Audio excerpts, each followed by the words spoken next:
Hello, simply exploring and adventuring with Lewis, coming to you from the Pennsylvania Lumber Museum here in Ulysses, Pennsylvania.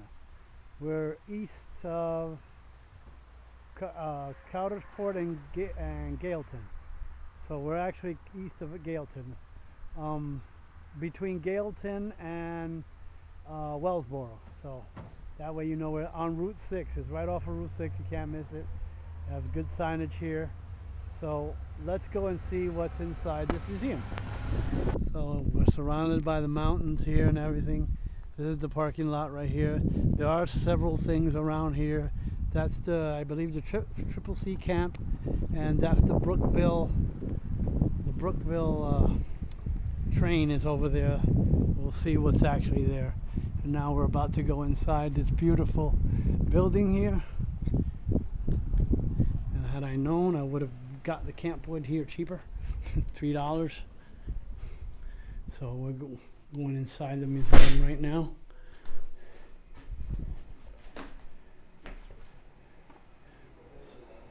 Oh wow, there's my daughter Hannah now, and just looking at the different regions of the area.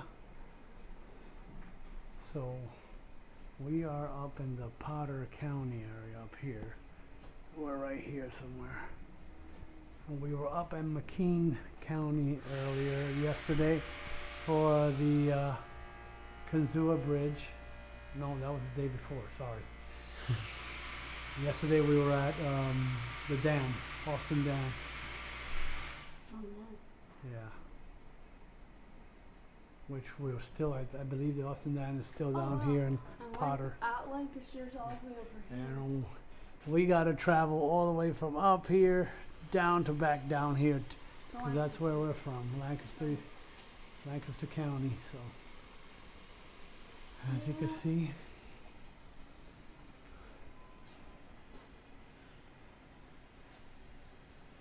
right here, we're staying right there at Cherry Springs State Park. So that would give you an idea where we're at. So this is all about the lumber industry. And wow, look at that. Out there, it's a beautiful building. To give you an idea of what it looks like. We were here last year, but I lost my footage on my other my SD card was what do you call it, corrupted. So wow, beautiful building, I must say. And look at that, that's what it's all about. The yep, it's all about the lumber industry. They have a nice little deck here that you can look out in the front, but it's locked right now. And they have silent auction. Wow.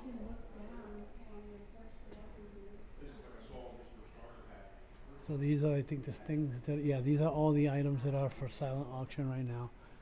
Except that one, I think, that cross-cut short. I don't know if I did or didn't. No. I left my change in the car, in the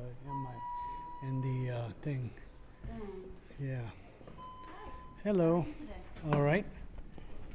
Let me pause this. So we're starting here on the second floor. There's nothing downstairs on the first floor. Show you some of the equipment. That's the early equipment they would have used originally right there. Yeah, to cut wood back from 1882 to 1942. That's how long they used that type of equipment. Shows you there. We were just in there watching the video. So, and then there's more here. But then we got to go into that's for the staff members over there.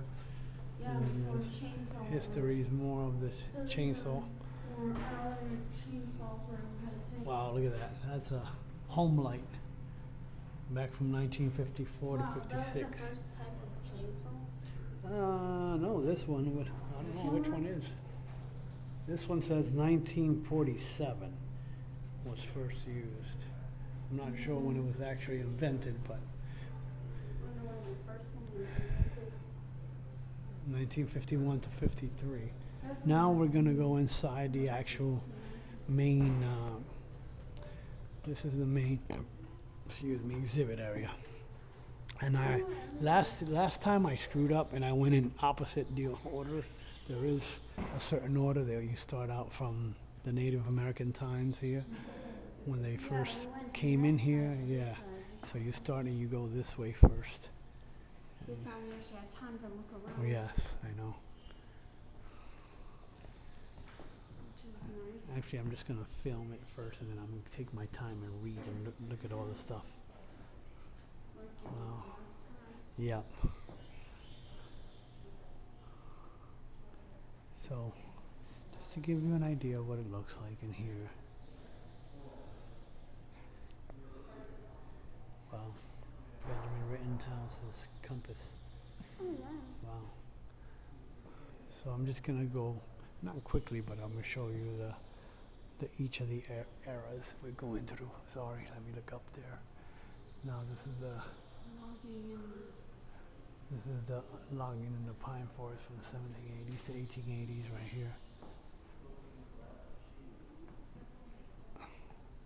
That was 800 to 1810s BCE. So I'm gonna pan across.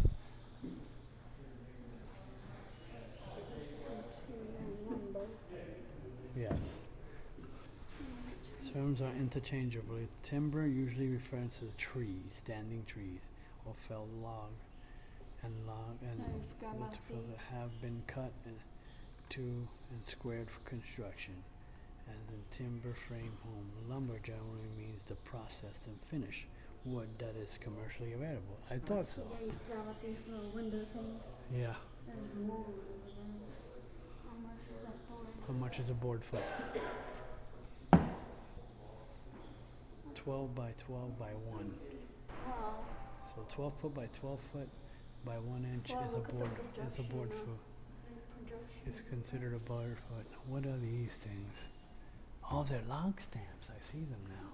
Yeah. So if you see this is the log stamps, the reversed. They would Yeah, slam the head onto it. This log stamp showing you the names of the log stamp Oh, okay. patterns. Maybe And look, you can see this one is an E and this one an O. Then right here, this is what they would look like. They would stamp the end of the log, so you know who produced it and who. Yeah, you can still see who produced it by the lettering. Right. Disappearing pine. Sawmills. Okay, and there's another exit. Oh yeah, here's the Oh, big one. wow. These are the up-down saws right here, sawmills. Oh, wow. This is the frame. This is what it would look like right here in operation. And there's the actual blade would be right up down the middle there. Sorry with my hand. I have my portable wow, cool. Shows you, and I'm gonna take pictures as well. So, hey, look at the Canal Boat, Hannah. This diorama has a canal boat as well as a bridge, wooden bridge running the river. So I'm gonna go around taking pictures afterwards, after I'm done videoing. The raft, you'd have to steer it. Cool. Cool. That's how you would steer the rafts. Wait, so to move a different direction, Yeah, you'd move. If you want to go right, you go left. If you want to go left, you go right. Yeah. this way? Yes. It's the opposite direction. Move it this way. Yep, and it'll turn right. If you turned it left, then it turned the right. I mean, you turn it right, it moved the right left, and if you turn it left, it moved the right. Sorry. So this is the rafting equipment, some of it. Cool. There's a balance in there. Rafting. Balance on it to keep it. So what is that? Those are the rafting bowls over there. How they would tie them, I think. Yep, help the lash poles. Okay, and then there's the large cant hook is this one, number 2. Number 3 is called a PV. And then the other one is a raft auger. Log driving. So this gives you an idea of what they would do there. Yeah, and you get to simulate yourself. And now we're gonna enter into, oh, I didn't see this part. What? In the construction of raft from logs was time-consuming, expensive. Several timbers called sticks, side by side, fastened together with lash poles, samplings, bowls, pins to make platforms. 3 platforms were joined to make a raft. 2 logs extended from one platform to the next to act as a hinge. This secured the platform together while allowing some freedom of movement as the raft moved downstream. See, that's what they would do. They would take all the logs and do all of that. That's what you see there. Oh, cool. And then they would drive it down like a. Oh wow! These are the actual log stream dredged from the west branch of the Susquehanna near Lock Haven. That was really nice diagram. Yeah, I was telling you about that because you can see the canal boats in the background. Yeah. Those are. That's cool. The lumber capital of the world. Industry came to Williamsport, yeah. So Williamsport was the lumber capital. Processing of the word. They would take all the lumber down there and process it from there. Oh look, I was telling you, look, Columbia Marietta's here too. I told you, Yeah. right here. On the Susquehanna, they would bring float stuff down all the way to the Columbia Marietta, and then they break it up there and process it in the mills over there. That's our area. So, okay, right here is the challenges and choices of lumber barons and lumbermen. This is what they call a pole tram. What's a pole tram? Let's find out what the pole tram is. Pole tram is a whole-shod rail car used to transport logs to lumber mills. Trams roads were little more than planks laid end to ends over which the horses pulled small log cars on downgrades, and the loaded cars often injured the horses because the handbrakes could not hold back the heavy loads. Oof, poor horses. So my daughter's trying to showing you the 2 different methods they would use. Not all locomotives were equal, so that you either had what they call a rod locomotive or geared locomotive. That's what the Shay locomotive. This is why the reason they created the Shay locomotive right there. See it? This is your standard locomotive. And she's showing you how hard it is to get it up there. That one's easier, the geared one is. Because that's why they created the geared one. So now you'll see, oh wow, very little effort I'm doing it just to get it up there. Look at that. I don't know if this is going to go any higher. Wow. Help me. Let me see. Give me. Oh my God, yeah. Oh wow. I can see why they use the geared now. I'm giving it hard and I still can't make it all the way up. Oh. Yeah. Sorry for the footage. No effort.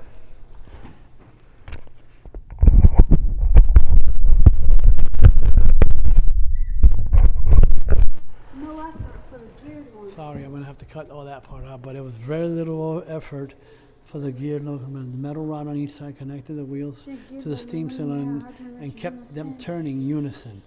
That when they had great speed on flat, straight or stretches of track. Well, they both make it up the steep grade. No, this one didn't even make it all the way. Yeah. Yeah, I had a hard time. I can only make it like about maybe a little over halfway. See, that's it right there. And then she would go back down. But the geared You can make it all the way. That's why they created the Shay locomotive. Yeah. It's kind of nice. Show right here. See, there's the Shay geared locomotive right there.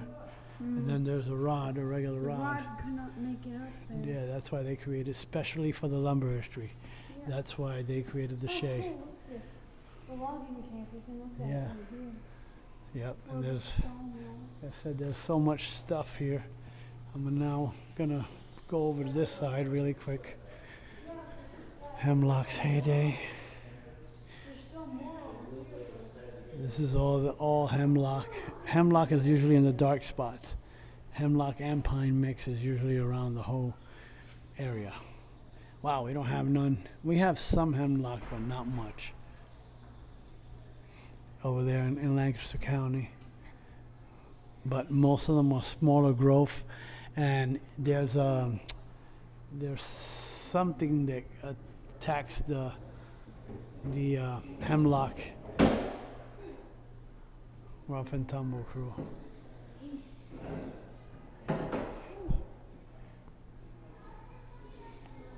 Wood hicks, they call them. 12 to 14 hours a day, 6 days a week, regardless of weather. Around 1910, they were paid $1 to $1.50 a day plus room and board. Bark peelers and chemical woodcutters were paid by the cord. Though hard, the life of a wood hick was steeped in tradition and promoted agricultural masculine strength and daring. See here, logging camp. Yeah, they have a logging camp here, shows you an example. Okay. Telling you about the lumber towns around here, how a lot of these towns up in this area were built on by lumber mills and stuff like that. Now we're going to turn around and continue with all the equipment that they use, the rod locomotive, geared locomotive. So the rod locomotive more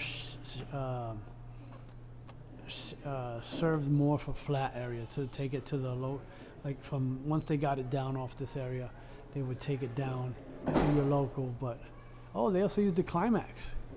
Wow, I didn't know they had used the Climax as well.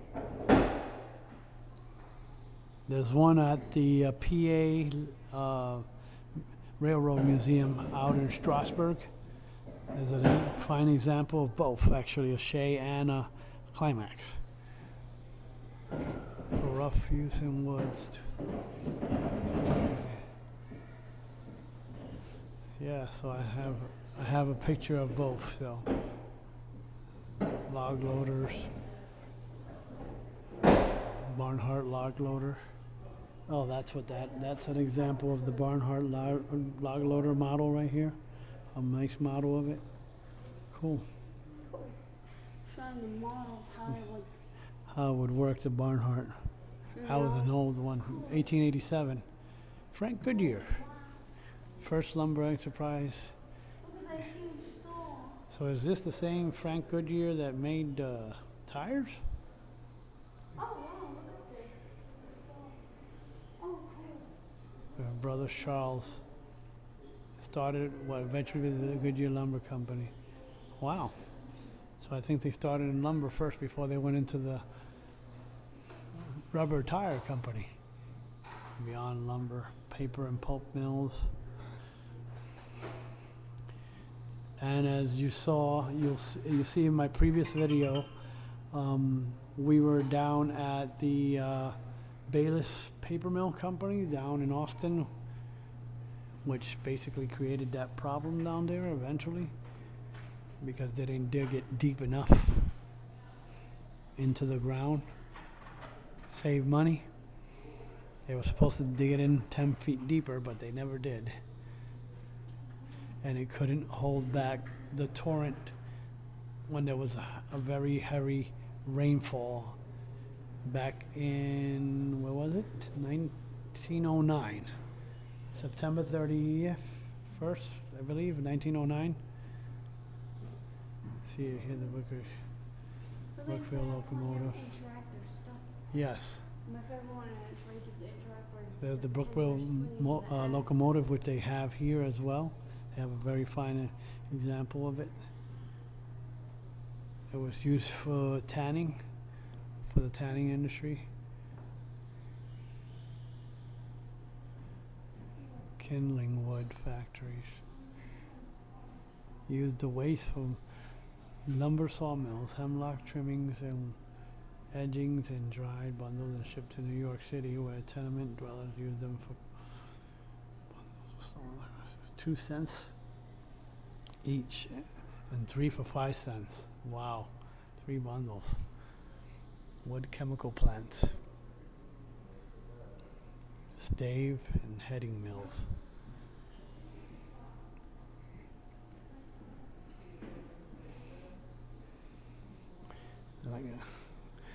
said, we already saw a lot of this stuff again, but we're looking over here, some more of the equipment.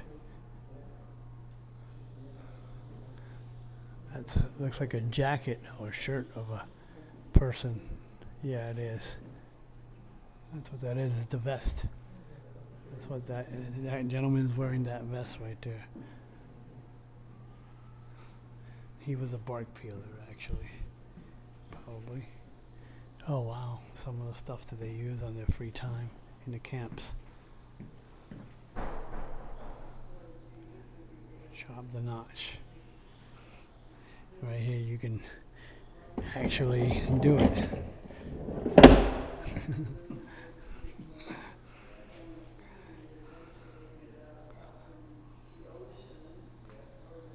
Good work. I'm hired. Look up. Bandsaw. Different types of axes they would use. Double-bitted axe, felling axe.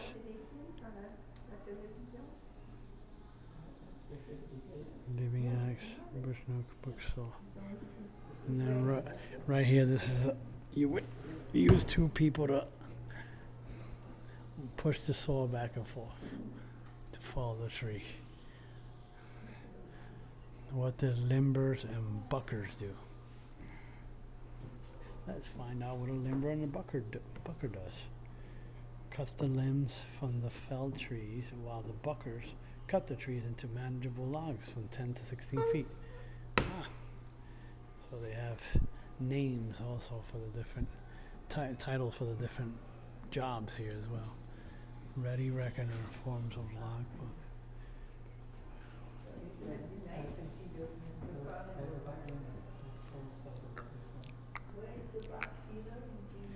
So this is probably what this is what this book looks like inside. So you can look inside and see.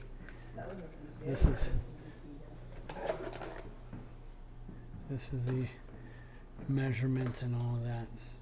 So that's contained in that logbook right in there. 8 cubic feet.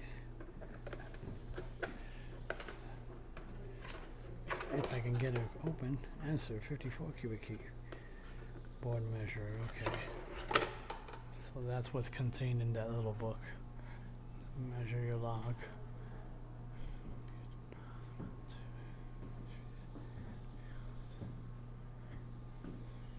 Wow.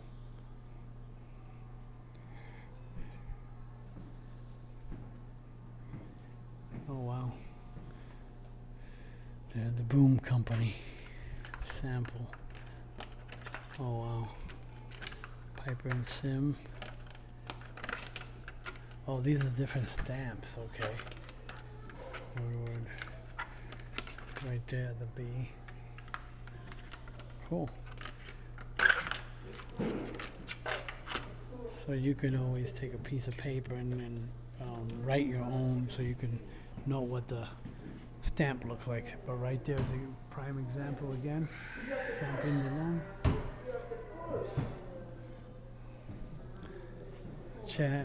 Challenges and choices.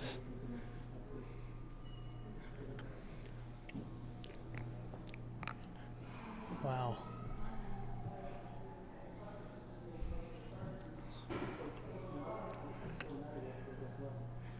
The conservationists. Francois Andre Michaud. Michaud State Forest is named for him. And obviously, we know that's the father of the Forestry Service is Joseph Rockrock. George Perkin Marsh was an early advocate for conservation. Book Man and Nature. Danger, interference with nature through large-scale industrial and agricultural activities. March to put forth the idea that humans had the effect on the landscape that lasted generations, could determine if that effect will be good or bad. I agree. George Nesmuk, Sears.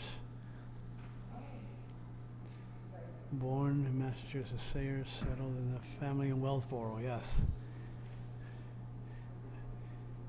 He's very known for Mount Nesmuk in the Wellsboro area and Lake Nesmuk. He was also, I believe, an artist of some sort as well.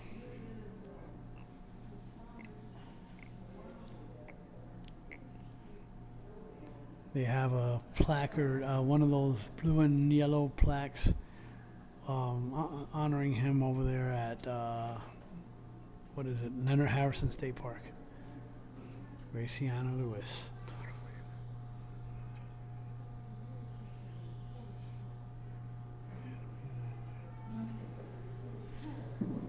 A watercolor painting of leaves. Pennsylvania's exhibit of forestry building at the Royal Columbia Exposition 1. A bronze medal in addition to her work as a naturalist and teacher. She supported anti-slavery and temperance organizations to advocate women's right to vote. And this is what a lot of fires do as well. Uncontrolled fires. Wow. Pennsylvania desert and depleted forest in 1895.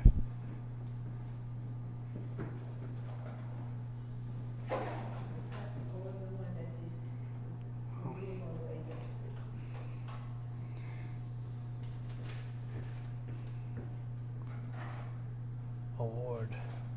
These are the awards that they get. Cooperation National Boy Scout Headquarters created the Forest Guide Program, involved Boy Scouts in conservation and fire prevention. According to the Boy Scouts of America 1920 annual report, one of the most distinguished instances of community service undertaken on a large scale is being conducted in the state of Pennsylvania, where 7,000 Boy Scouts were registered as forest pledged to protect the wild animal and plant life of the state and practice and preach fire prevention. 100 medals are to be awarded by the state forestry department to Boy Scouts who performed particularly meritorious service along the conservation lines in 1920. Wow. So that's the meritorious service. Number one, the badge, the forest guide badge. It's number two. Number three is it's another badge for the Pennsylvania Forest Fire Warden. And number four is the pin, the Forest Fire Crew. What is a slash? Is debris left behind when a forest is cleared. Brush, limb, and trees not harvested for lumber or other industrial. Slash is significant fire hazard. That's why they say slash and burn, huh? It's a silent video, but it shows you how they prevented the forest fires. Oh. If you want, you can sit down. Wow, this is all fire prevent triple C stuff. They see the smoking fire from the tower. Yep. And it's just How do you spot a fire? It's a silent video, but the thing is, this film was originally silent. They did add sound to it later on, but Spot the smoke from a distance later. More permanent cities. Fire towers. you can see them looking, see now they're rolling out to go put out the fire. Now they're going out to go put the fire out. Yeah. See, that's all the equipment they would have used to Put a fire out, yeah. See, now they're unloading the equipment, carrying each guy an item.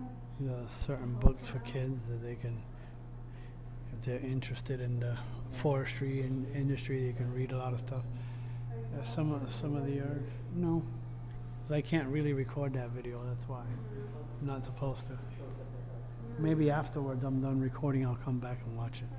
Okay, and then more of the forest history here. Sorry, facing a new century. Bernard Ferno, Dr. Carl A. Schenck. You know, when we were watching the cannons are brown, I know it's supposed to be brown footage, but we do it and brown. Huh? I said we could put the cameras in brown footage. Yeah, I'll come back. So now we're entering. It's not really that long, it's just a short video on how they cut it. the new forest growth from 1910 to 1970. So there's the timeline right here from 1905, 1910 to 1930. And these are the people that were responsible for the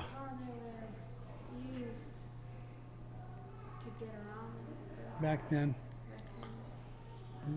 These are some of the conservation rates.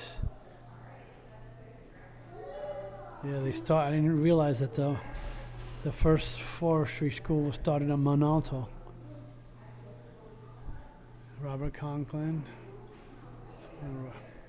was Dr. Rothrock's clerk. George Wirt, first professional trained forester. Wow. Ralph E. Brock, first class to graduate from Pennsylvania State Forestry. And he was the nation's first African American forester.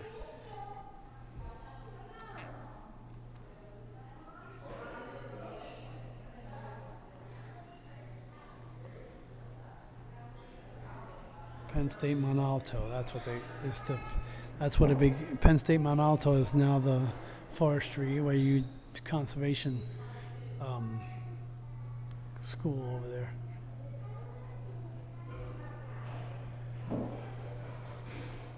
Information. Conservation for recreation, my favorite thing.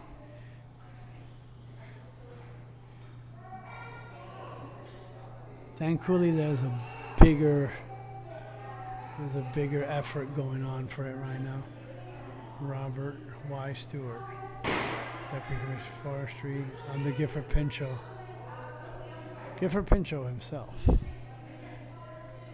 First native-born, professionally trained forester. After graduating Yale, he spent Europe studying at the French National School of Forestry and examining model forests in France, Switzerland, and Germany. Pinchot was a forester and a politician, and the nation's highest-ranking forester from 1898 to 1910. He is credited with establishing the National Forest System. He served the Pennsylvania Commission of Forestry in 1920 and 1927 as the governor of Pennsylvania from 1923 to 1927, and again from 1931 to 35. Great Towers, Pinchot's family home in Milford, PA. Oh wow. Became a National Historic Site on the U.S. Forest Service. Oh wow. I think we passed by Milford on the way. So maybe on the way tomorrow home, there's a possibility I could stop at his home where he grew up. And then now this is all about the C.C.C. So this is the uniform of the C.C.C. It was always males. There was no females in the C.C.C. because of the hard work they were going to do, and they ran it similar to like a military style camp. So the U.S. Army Quartermaster Corps was responsible for the clothing, the enrollees from head to toe. Men received a dress uniform, 2 sets of blue denim work suits, socks, underwear, and other items. Heavy coats, the cap issued for winter wear, lightweight khaki shirts, pants supplied for summer wear. In 1938, the President Roosevelt requested that special tailored uniform of spruce green wool be designed for the C.C.C. The new spruce green were issued in 1939. Wow. So this is all Ernest Wilson's, the winter work cap, and the jacket and trousers. Issued to James Lane was a spruce green short overcoat right here, and the trousers. And there's the shoes, boots basically. So this is basically, you know, because of the Great Depression, and they needed a lot of works, public works to be done, and it was during the Great Depression. The Franklin D. Roosevelt, under the New Deal, created this program to get America back to work and stuff like that. And believe it or not, a lot of the people that came to work were a lot of inner city kids were looking to get away, so they would come and join the C.C.C. That's what they would wear if they were cooking? That's the kid. Yeah, that was the cook staff that would wear that one. Wow. Yeah.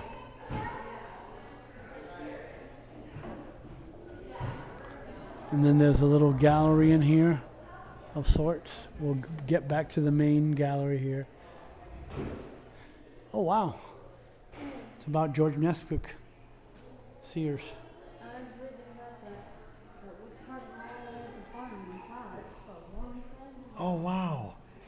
One of his actual books is here, Nesmuk's actual books and stuff. All this stuff is that he made or used.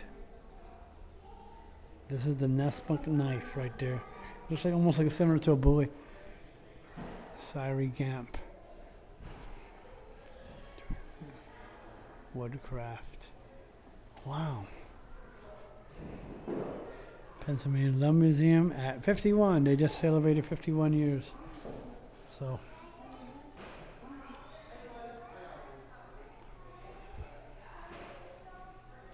Pennsylvania Historical Commission opened this. Oh, it says, oh, the carnival was held at Cherry Springs. We're over there by Cherry Springs, so Penn York Lumbermen's Club supplied all this stuff here for the Woodsman Carnival.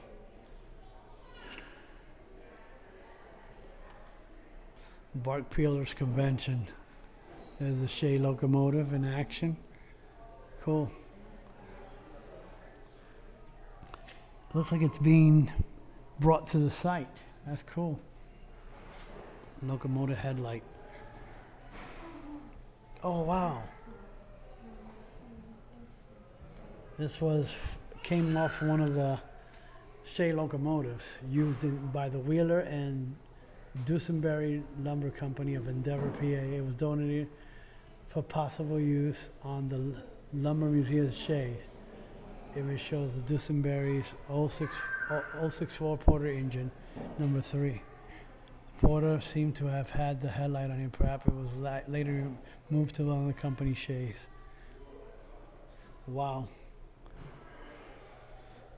And then there's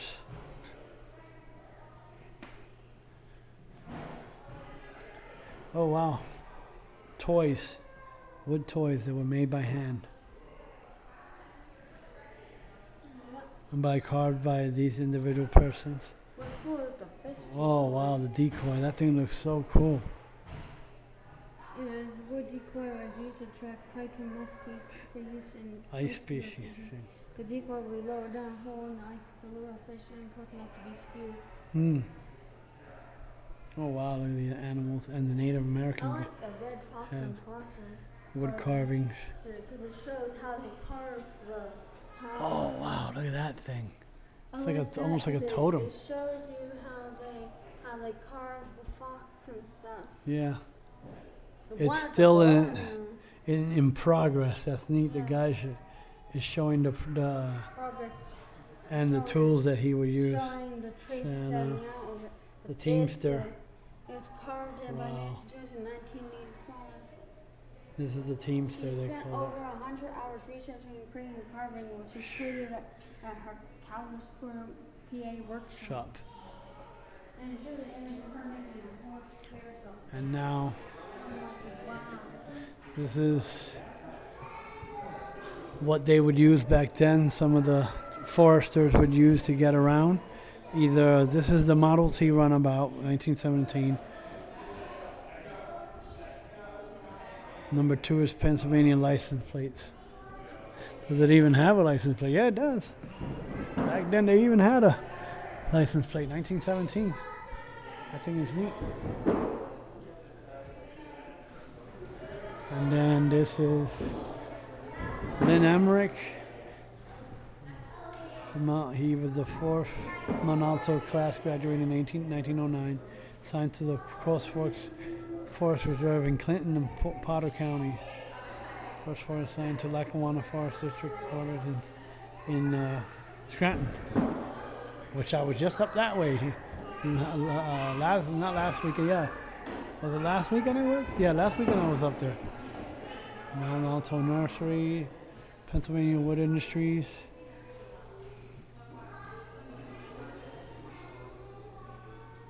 Planing board. That's number. How is that a planing board? That looks like boots. Oh, right, I'm looking at the wrong one. It's over there. That's the planing board over there. That's the shovel, obviously. That's a tree caliper. That's how they measured the diameters of the tree timber. That way they knew they could check the growth and it was ready to cut down, or if they can cut it down, I guess. Boots with caulk. Woodsman pal type tool. There's a pamphlet, cutting with the Woodman pal, showing you how to use that piece of equipment. And then the planting mallet. Because obviously after you cut stuff, guess what you have to redo? You have to replant everything to get new growth coming around. You're your own washwoman. Yeah. Camp life. Dog robber Cornell Breas. Camp S87 Old Bull, 1940 to 41.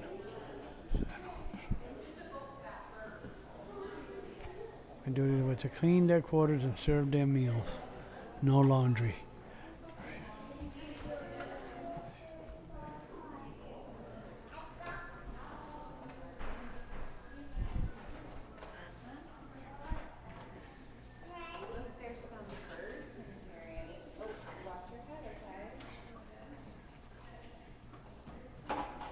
I hope you read that. Fire alarm ring above. Look above. Oh, look, they had an actual bear. Wow. They fed the small bear. North Bend, PA. So these are all the C.C.C's camps they had all over the state. We are up here in Potter. Oh, I think we're somewhere down here. But we're also near the Lyman Run and the Sherry Spring one.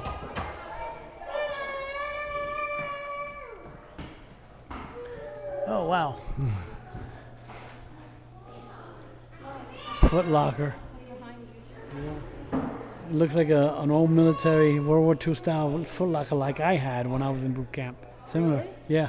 But mine had two separate. This has one big one. Mine had two separate ones that I could lift out individually. Oh. Yeah.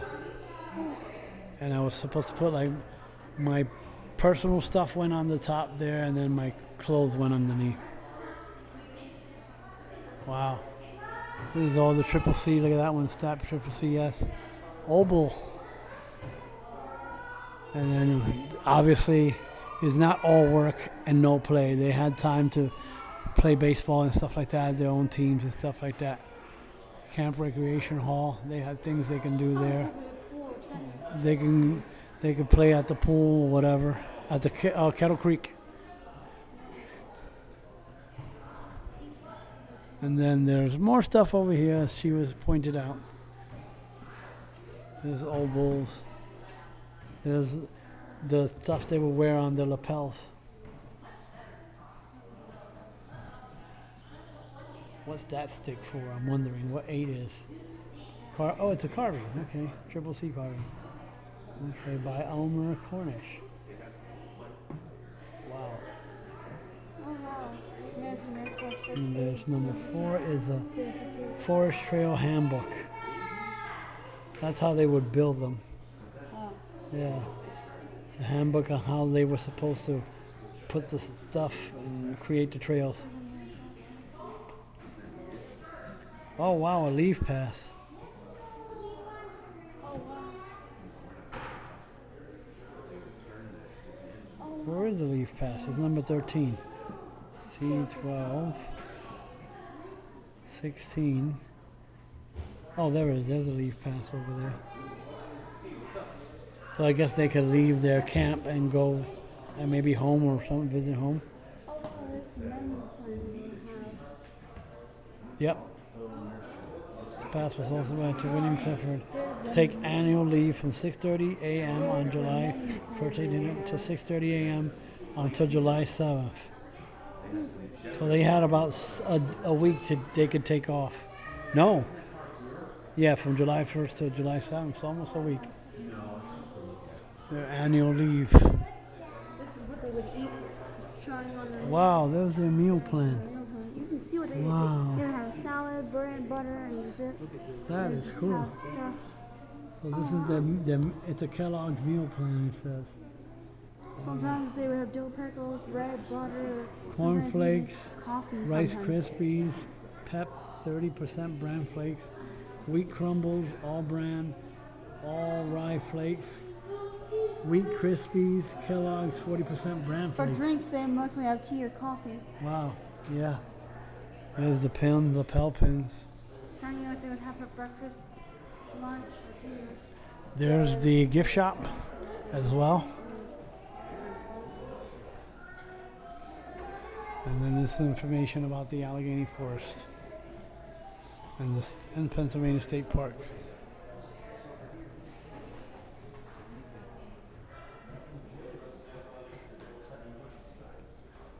Our challenges and choices. That was the name of the video we saw earlier. That's funny.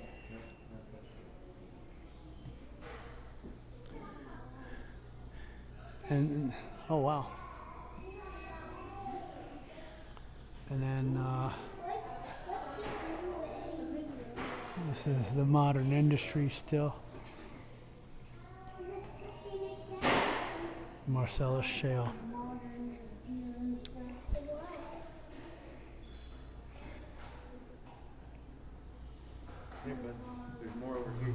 Wow, I showed Marcellus Shale. I want to go visit that eventually. That was the Drake Well, the very first oil rig created up in Titusville at the Oil Heritage Region. That's probably maybe for next year. I'm going to work on going out to the Pittsburgh area. Cook Forest. There's wood there. Different things that it's made in the region from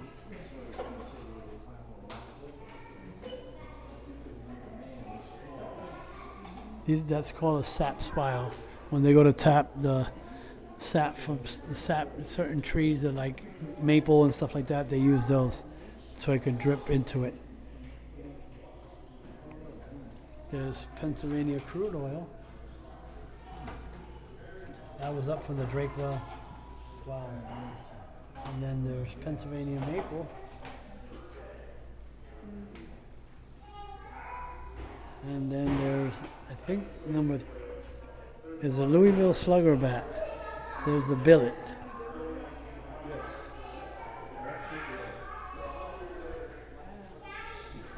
Some of our wood goes to there too. And yes, we are in Potter County, so this is a lot of the things that, I don't know, yeah, this is all recreational stuff that you can do. From biking to fishing to skiing to hunting and camping. That's an old camp stove there. Oh my gosh, that's a really old camp stove. Yeah, you would put the fuel into that can, the liquid fuel, and put it in that can, and then you open up the valve and then light it up. Some of the old Coleman lanterns are like that. Really? Yeah. This is Pennsylvania State Forest. You are welcome to prevent forest fires.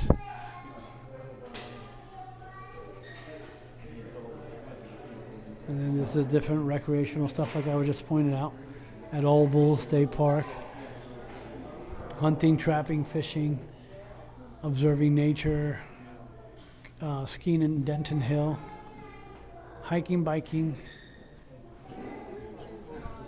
Our challenge to you: leave no trace. Reduce waste.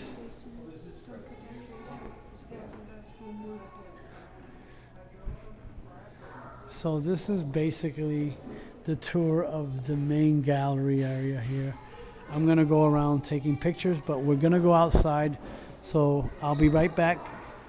Join me when we go outside to the loggers camp over there nearby, and to the other stuff, the C.C.C camp and the cabin, rather, the Brookville building, and we'll get to see where the Shay locomotive is over there. Yeah.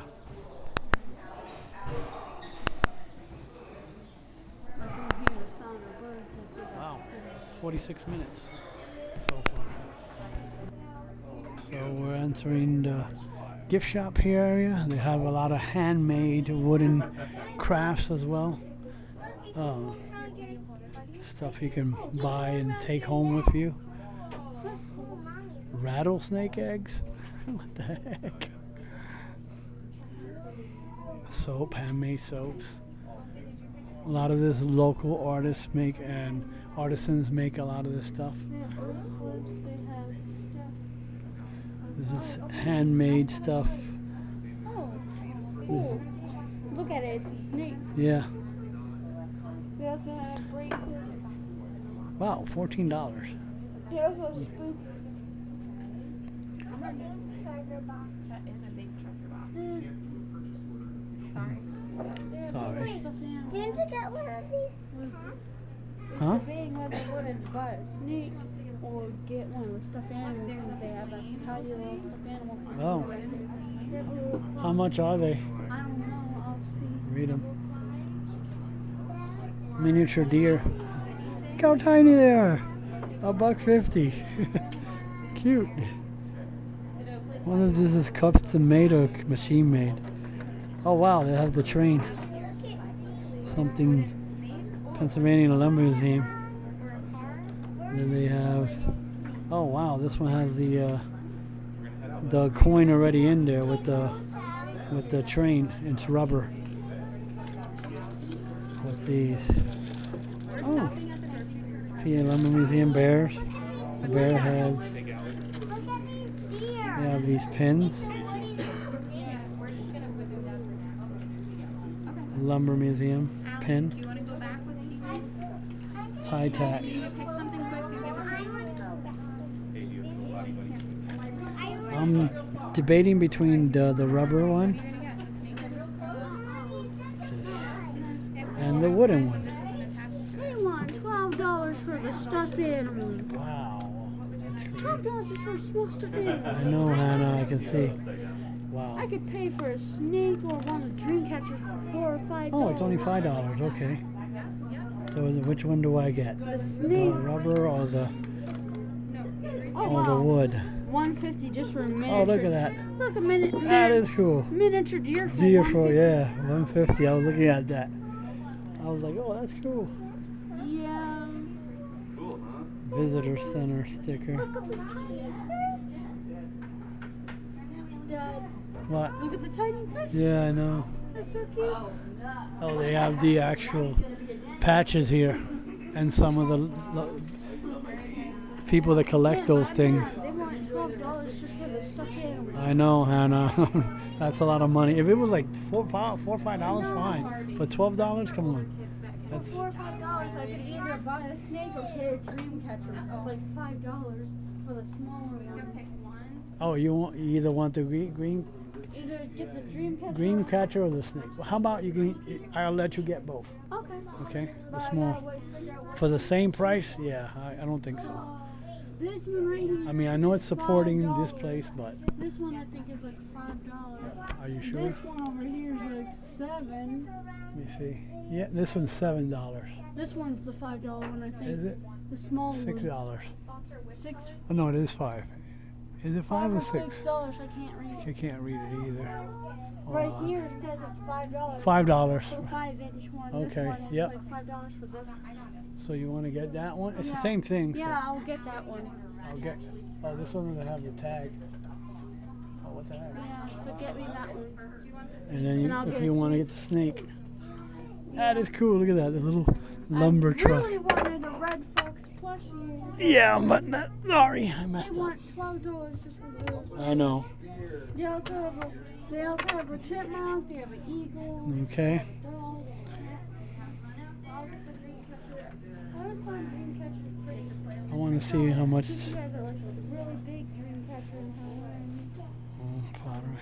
These things are really pretty. Oh, the Bark Peelers Festival. That's the big festival that's coming up in 4th of July weekend. So if you're interested, Because of the feathers and stuff. if I post this before 4th of July. Yeah, I'll just get this here. I'll just keep a bird. How much are they? How much are they? $20 a shirt. So why don't you grab one of these like sky top flyers or the airplane? I don't think I'm gonna get it. I already got my magnet last year, so I'll let her get something this time around. What a snake. I forget you can actually pay some. They also have a couple of snacks here.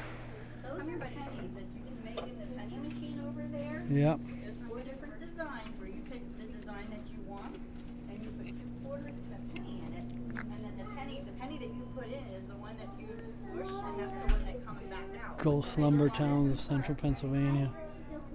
Wow. Are you getting a whistle? Tree Army. This was sawmilling. So they have a lot of books and stuff like that about that. There's the Heisler locomotive right here for your railroad fans. What? Arrowheads for 96 cents.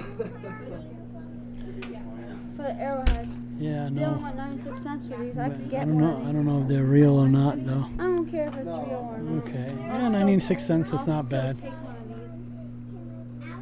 these. If I could find They have another the wooden cheap nickels. item. Mystery stick. Okay, so we got everything? Oh, It's called a mystery stick. Yep. Not sure what it's for. oh my gosh. Oh, rabbit's foot. Fake rabbit foot. So we're here. I like the white one. You want 141 for this. Yeah. 141. Also, while we were here, we forgot these little bits on the end of the hallway here. How to identify all the different trees. And right here, you can look at each individual. This is black bark disease, beech bark disease.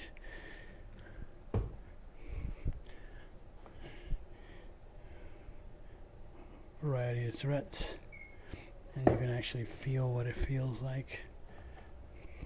Hemlock woolly aldehyde, that's what it's called.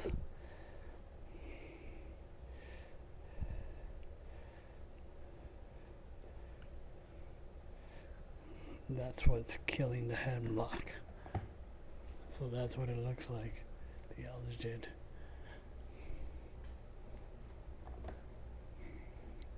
Eastern tent caterpillar.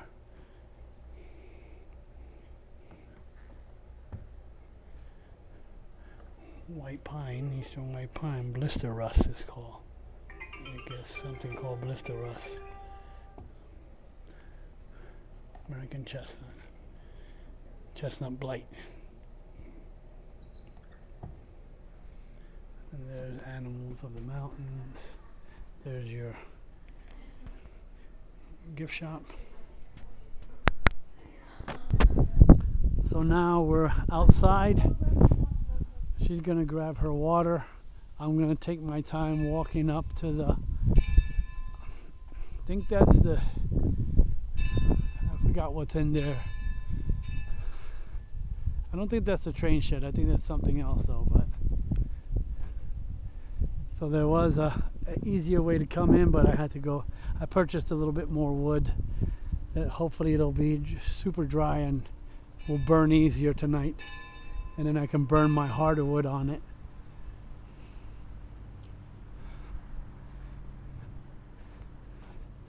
So far, this is a very nice little museum. I love this museum. This is not my first time here. This is my second time here because, like I said, I was here last year. Actually, Hannah and I were here last year. We were up at the Pennsylvania Grand Canyon, and we just drove all the way out from the Grand Canyon to here, to from Wellsboro to here. Probably about a 20-minute drive, I think, from Wellsboro on Route 6. So now we're gonna do the grounds tour here of all the buildings. This is the engine house right here. So this is known as the engine house right here.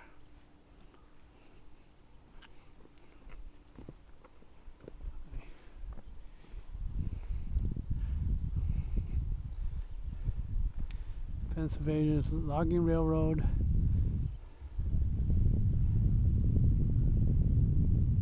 Era lasted from 1864 to 1948. At its peak in 1890s, several hundred railroads carried timber to more than 400 sawmills, chemicals plants, paper mills, tanneries, traversing nearly 4,500 miles of track. A logging road crew typically consisted of engineer, fireman, considered a apprentice to the engineer, conductor, and a number of brakemen.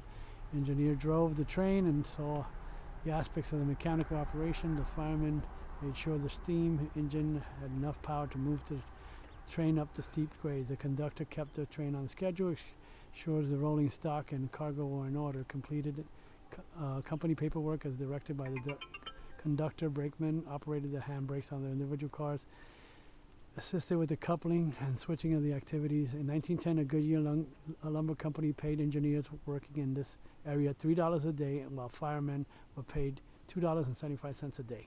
Wow. And Shay locomotive is in there. Okay. Waiting to excuse us. Go ahead.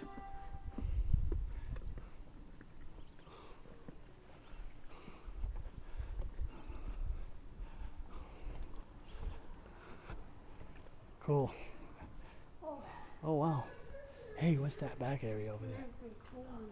Oh wow. I didn't know this one was on this side. I didn't see this one the last time. You know about Yeah, I didn't see this train over here on this side.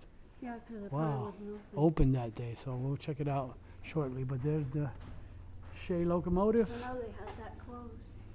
and then there's displays all around about the. I'm gonna go around the other way, showing how important the industry was.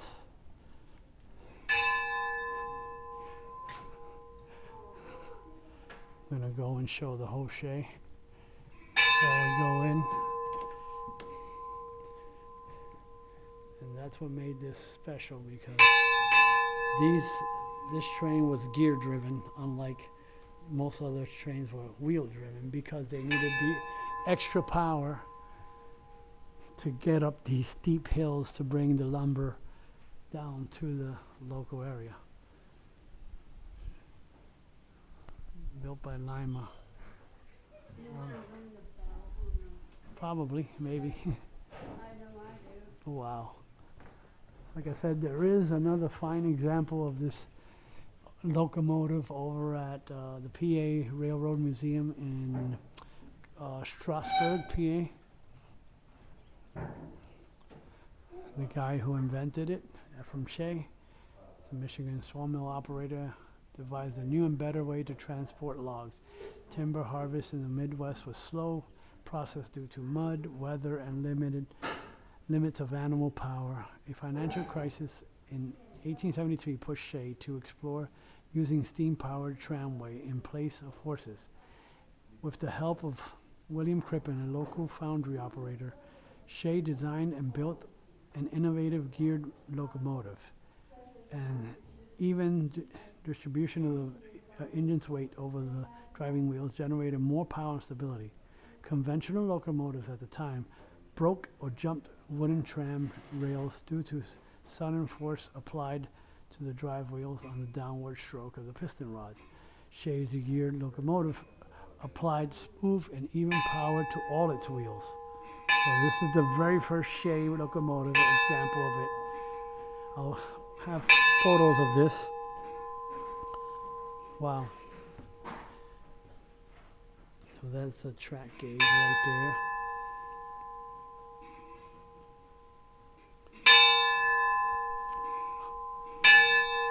Someone ringing the bell here. This thing is neat, ain't it?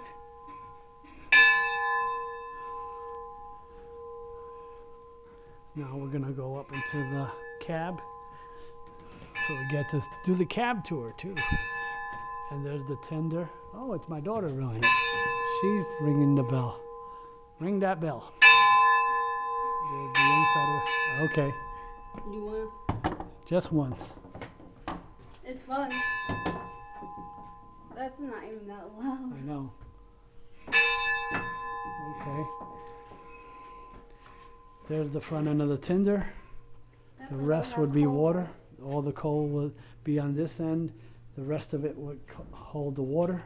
Yep. There's the brake.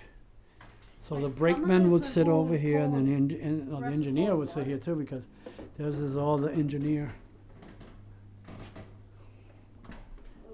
Now we're going to go back out. Yep, now we go this way. I still got to get a lot of pictures in here, so hold on. That's awesome. Wow, look at that, 1908. That piece was built. Showing two men cutting the wood there. Then this is them in operation. The Shay locomotive in operation right now. Story of Lumber Boom Time, Corbett.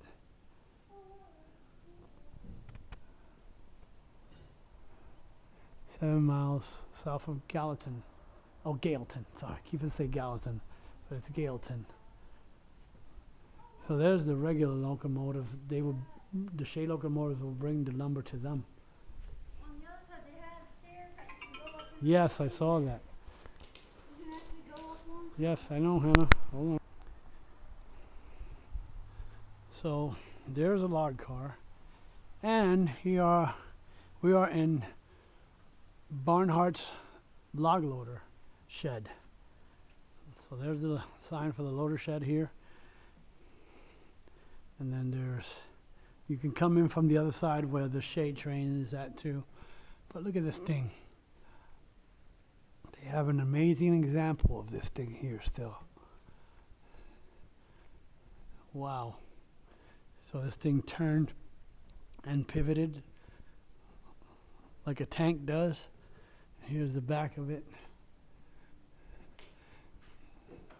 Not sure what the ladder was for, but it was for something, I'm sure. And then here's the some of the signage that they have.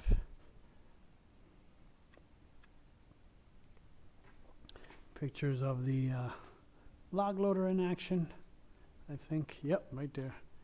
There's that particular thing right here. This one might have been rebuilt, I don't know. Might be a rebuild. But they said it was donated to them, so. And there's the log loader right there, really in action. Putting it on the carts.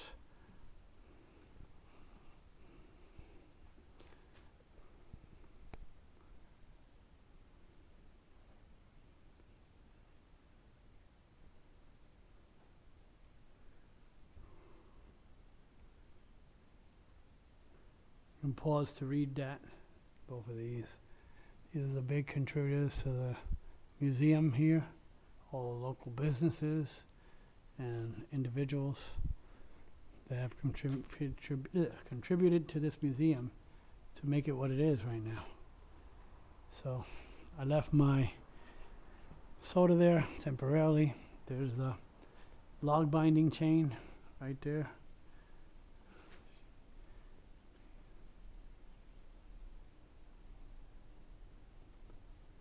Maston, PA, was found near the former town of Maston, PA.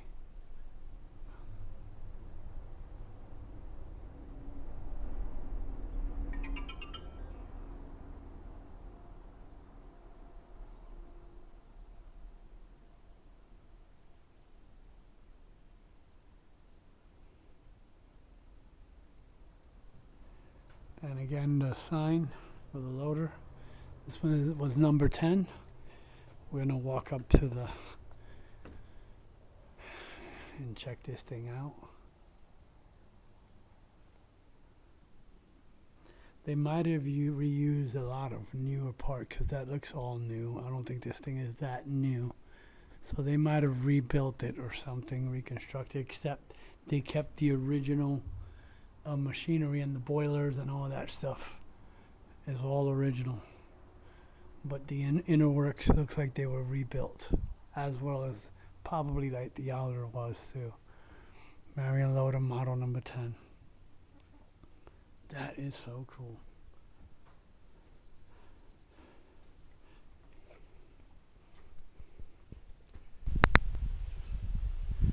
So we just got done looking around at the Barnhart's log loader and the log car. So now we're gonna take a quick look at the Shay again. And then we're gonna follow these little train tracks right here over. Yes, they do take them out every once in a while. Over here to the stable and hay storage.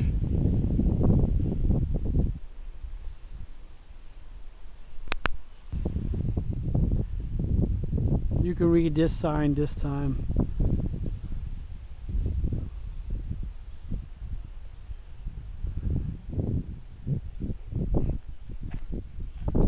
Now we're going to walk side. Do you watch your step here? Wow, it's pretty dark in here. So this is a typical hay storage. Wow.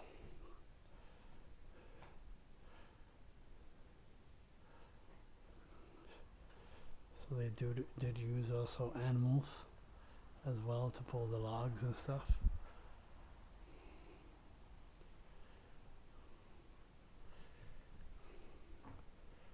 Oh, this type of sled right here.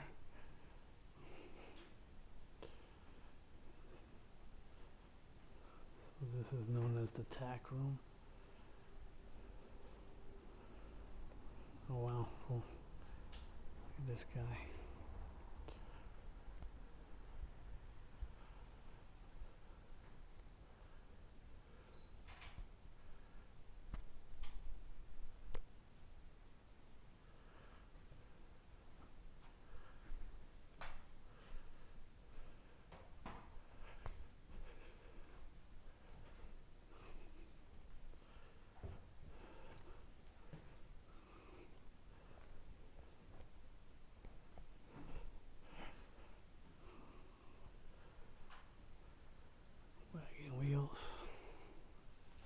Of course, they always had a carpenter because they needed someone to fix stuff.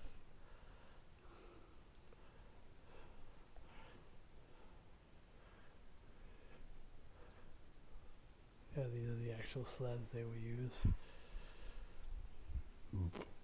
We saw a version of that inside, but this one was used for this is the shingle making horse that we saw. I forgot what it was called again.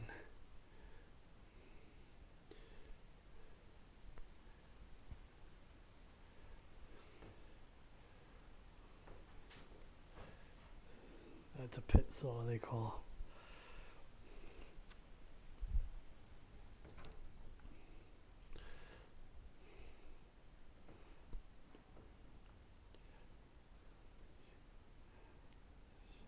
They have a shingle mill at the PA Lumber Museum here too. So when they do the demonstrations, you'll be able to see that on July 4th weekend. They have many different demonstrations they'll be doing here. But before we head out, I'm going to go take some pictures. It's really hot. So this was the hay storage area. Now this is... I came up from right here. We can't go in there, unfortunately, I don't think. This is the saw filers. Yeah, you can't go in So this is the... You can't go in the blacksmith area. Either, yeah. But we can look into it. So that's all this guy, this person did, was file those saws all day. To the bunk house. No. There's an upper floor to the bunk house. So, It was open. okay. I think the time we went, the upper part of the bunk house was not Okay. open. So there's an in the bunk house there's an upper floor, and I went up there and I'm like, cool. So we're looking around, and now we're at the blacksmith shop. Another one we can't go into, but we can look and see what goes into a blacksmith shop.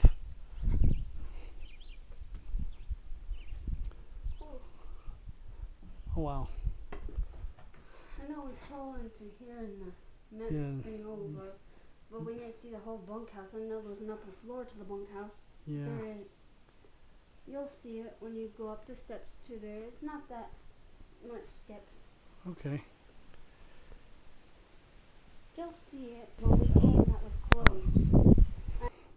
So coming from the blacksmiths, we got going over to the jobber, and we'll find out what a jobber does. He probably assigns all the jobs. Jobber was an experienced woodsman who contracted with landowners to cut a tract of timber over a specified length of time. Jobbers hired their own crew based upon the size of the tract and the length of the job, usually at least 1 year's work. They owned and provided most of the equipment used by the crew, often using skidding horses. Prolonged bad weather or especially rough terrain could delay the job, sometimes causing a jobber to go bankrupt trying to finish it. Jobber was often the only man in camp to bring his family along with him. In that case, jobber typically had a residence separate from the camp bunk house. A resourceful jobber could employ his wife and children in camp to save money. So that's what a jobber was. So he basically took the job and tried to finish it in a year without going bankrupt. And a lot of times, if they had a wife, they can bring them and kids, and they can obviously use them on site for whatever they needed to. Well, let's head outside again to the next place. I learned that the actual bunkhouse. But before. Okay. The actual place. And Wow, they had a 50-gallon barrel of hot water for drinking. right over there is the camp laundry. But before we go to the camp laundry, before we go to the bunkhouse, we're going to come up to the laundry, which we never did the last time. Wow, cool. Neat. So this is how they would do the laundry back then. Basically, they'd start a fire, put the water in the kettle, and then soap or whatever, lye or whatever we used back then, and They would dry their stuff. they would take their, usually like a paddle or something, and stir it so they could, agitate it as we call it. And they would agitate the clothes first, then take it out, then they lay them out over here to dry. Or on the clothesline, either one. Inside the bunkhouse, which is actually up on the... So right there's the bunkhouse. The lower floor of it was mostly my dining and gaming and stuff. But the actual bunkhouse... I want to see if it has some kind of a signage or anything like that. It doesn't. I don't see anything. So far I don't see anything. Let me see. Nope, no signage whatsoever. But everybody knew what this was for. But I'm going to get a shot of it from down there. But this is what typical logging town would have kind of consisted of.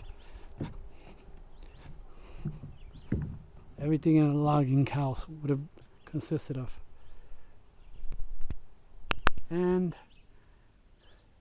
this is the bunkhouse. I'm not sure what the other one is yet, but we'll find out when we come back down. So this is the bunkhouse.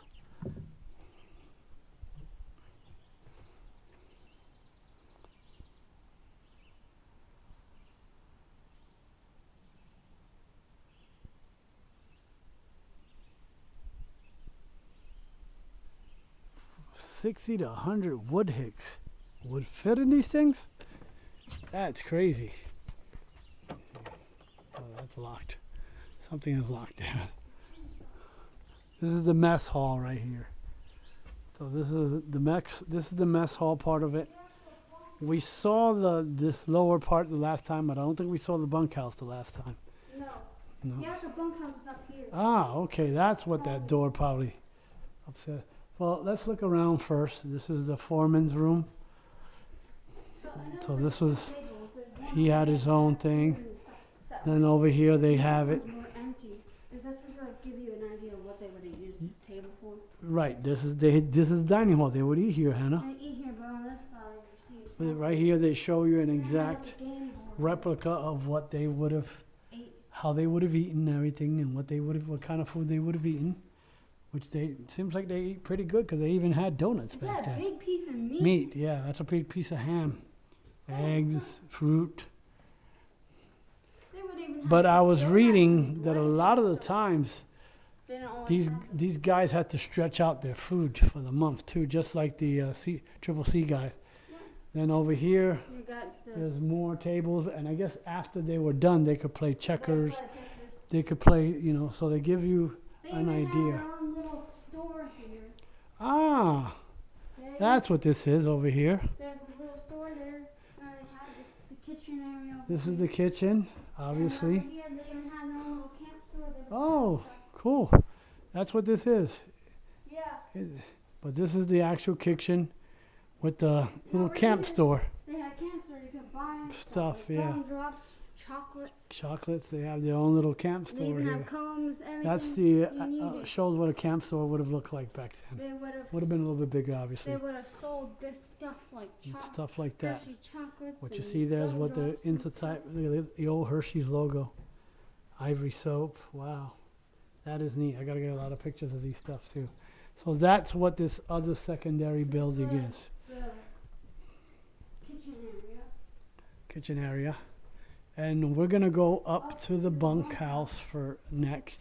So we're going backwards a little bit.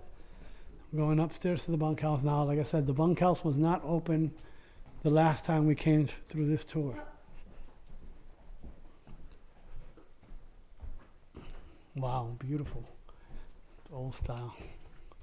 Ah, that's an emergency exit. That's what that's supposed to be. Oh, wow. Neat. Wow. Holy moly. Play cards. And Oh, wow. they'd Yeah, sit and definitely. play. We didn't see this the last time. They even sit and Foreman's Roof gift shop in the camp mess hall. wow. So they have a gift. I guess they had stuff on here of the type of stuff They have the lobby hall here now. showing you what they, so showing you right there what the guys do when they did This is where with their off time, I guess. Look. Showing you right here, the Quinn PA. showing a deck of cards. Look, it's Wow, they were playing with cards. Now here's where they would sleep. right here, Yeah. the lobby hog. What's a lobby hog? Their clothes hanging on the line. Oh yeah, I remember this. They mentioned just down at the. Lobby hall. Yeah, This is he where was they would too stay. too old to do the work, or Furnished benches are pegged and hanged for first to go. so he would assist the cookie in here. He He would- before it's thick with grime and tobacco. Now, and describes the lobby of saloon under lemon Wow, and furnished benches. But they would have sat here and played cards cards and stuff. for a while. That's when they were not busy, I'm sure. Yeah, or sat here and They played would cards do and stuff like sharpen tools and stuff like that, I'm sharpened tools and sure. played cards and Whatever. And then over here is where they actually, the actual bunkhouse. yeah, you see they Typical bunkhouse. They would have those little balls. They said they would have those, that big tub thing over there. They would probably fill that thing with water. That's how they would Bathe. bathe or drink. Drink. Wow, look at the old roller Well, right there. You Yeah. wash your clothes on with that thing right Yep. there. You would scrub your I like how they have another Hershey bar bar right here. there. Man, it's And I'm not- sure right here they're showing this open area, but that probably would not have been an open area. That probably would have had more bunks going across because they needed to Is get. that a replica of a Hershey bar, or is that a real thing? It's a replica, Hannah. Replica. Yeah. Well, at least the wrapper is a replica because you can get them at the Hershey store They yourself. still The have replica, the yeah. old Hershey store? You can Oh. make them. Really? Yep. They, so they still do it, but they still sell like the chocolate with the old logo on It's it. new chocolate, obviously, but But with with the the old old logos. They wouldn't give you old Oh. chocolate like that. Before I head down, let me go back and get pictures here. So now we stepped out of the mess hall and kitchen. There's the mess hall and kitchen. Dang it, I gotta get a picture of this.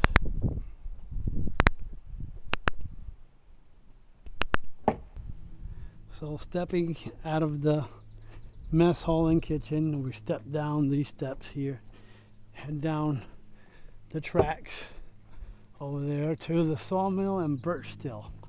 So that's a still right up there. I wouldn't be surprised if that's a still right up there.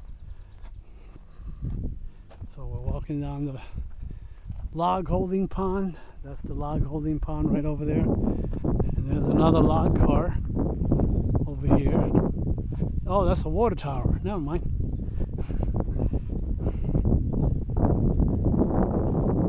So this is the actual pond where they would hold the logs and bring them into the sawmill in there.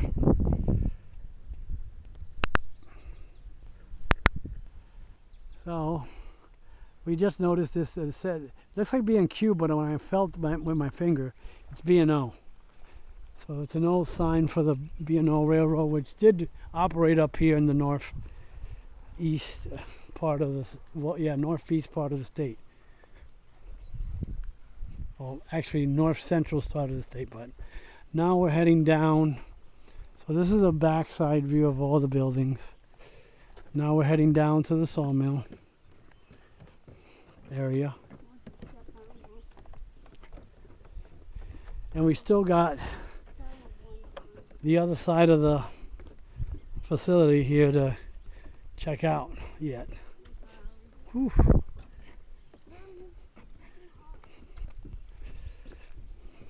But it's getting warm out here today. Awfully warm for well, it is now the second day of summer now. So again, this is the holding pond right here. They would float down the logs up here into the mill.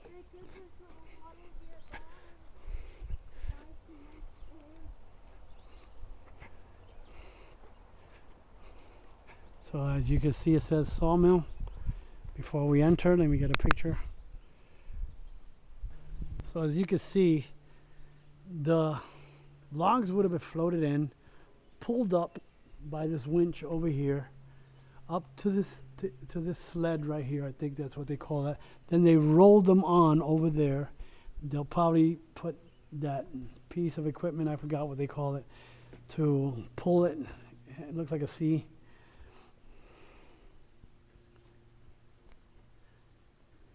So this is called the jack ladder right here. Pike poles, that's what they will use to bring them up, to float them down.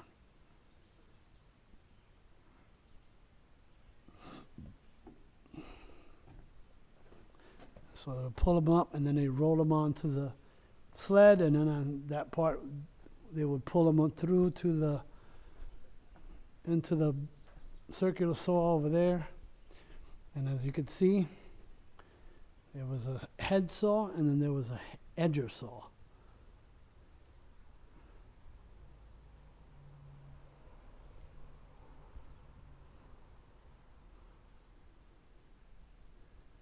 So depending on how they cut the wood, it will depend on what kind of wood grain you would get.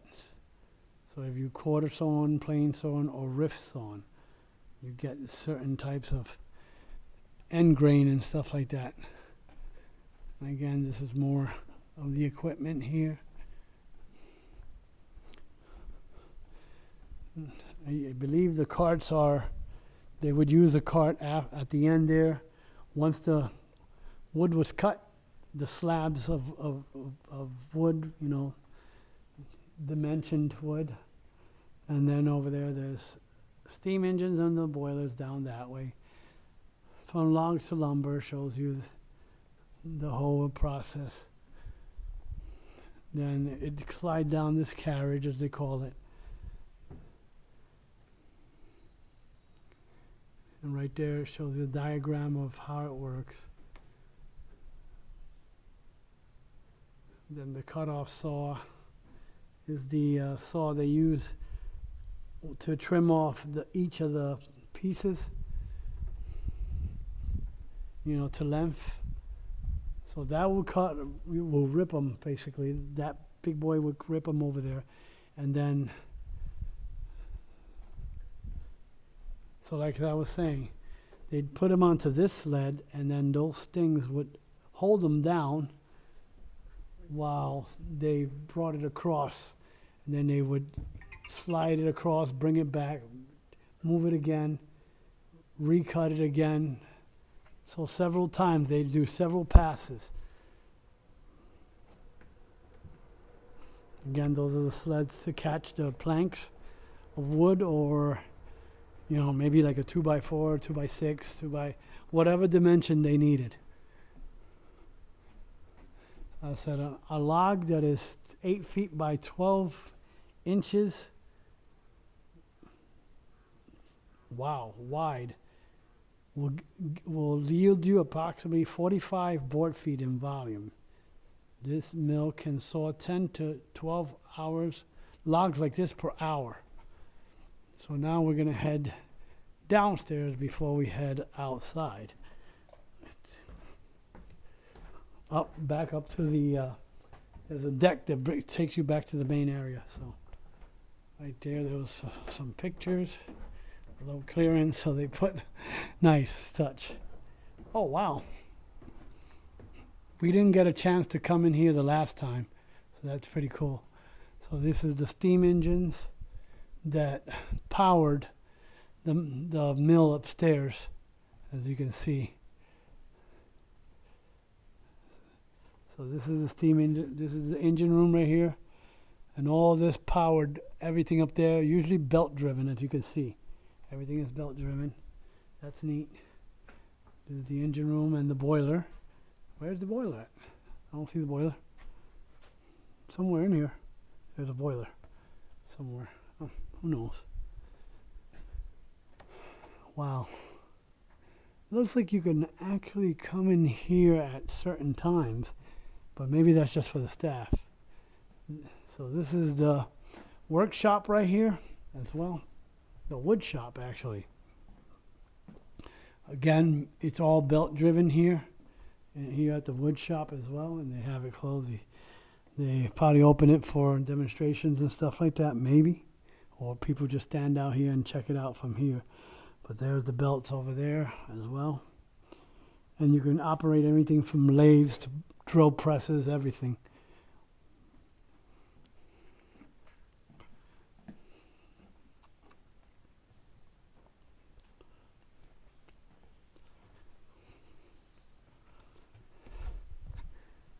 There's the boiler room, is over here. It's a separate room.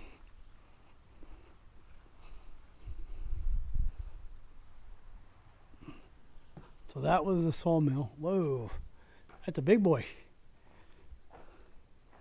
So it was wood power, wood fueled also. Wow, this thing is incredibly big.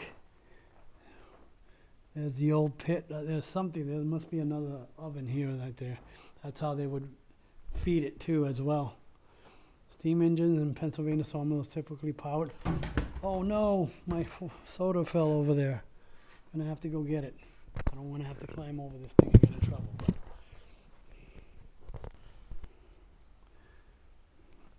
So now, exiting the sawmill, we're going to the boiler room really quick.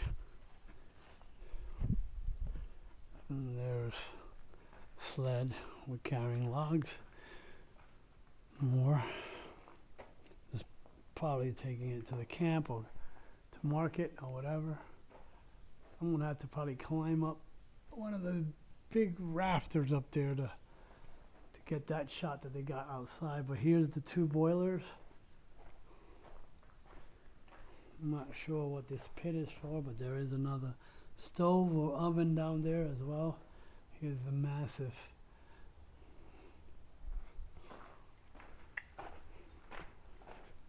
so we're going to step outside. That was the boiler room right there, as you can see. So nothing was wasted. Even the sawdust and the waste wood was used to heat the boilers. So right here is the bandsaw carriage. So here is where they would make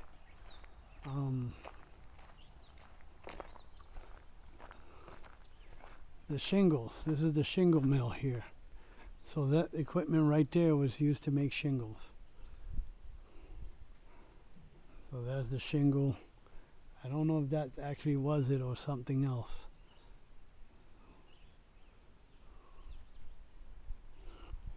So right here is the actual equipment that they would use.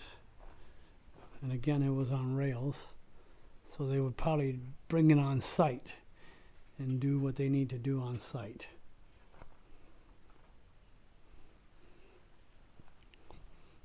Now up there, what you can see, and that sign probably mentions when we get back up, is the these are the drying racks. They would pull out the wood up there and dry them on that beam up there.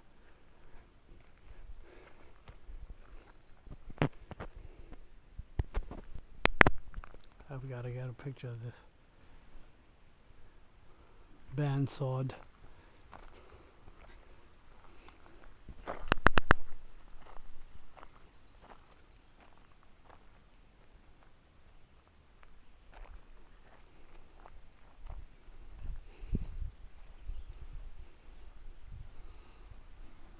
This is the birch still over here we're heading to.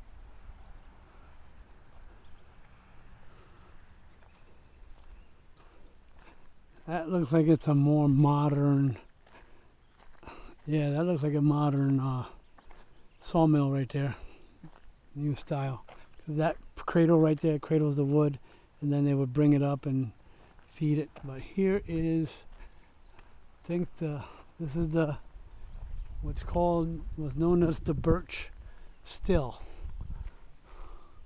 And let's see what the birch still was for.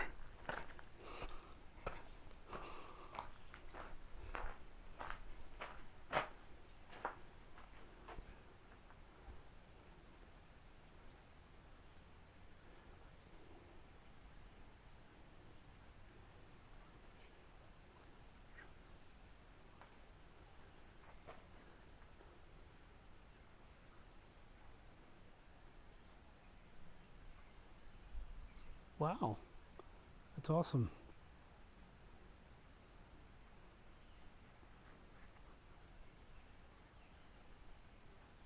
Wow. During the Depression, they paid them $99 a gallon for birch oil, which usually took about a week to produce. No wonder. $99 a gallon. That was a lot back then. So it's a birch oil still.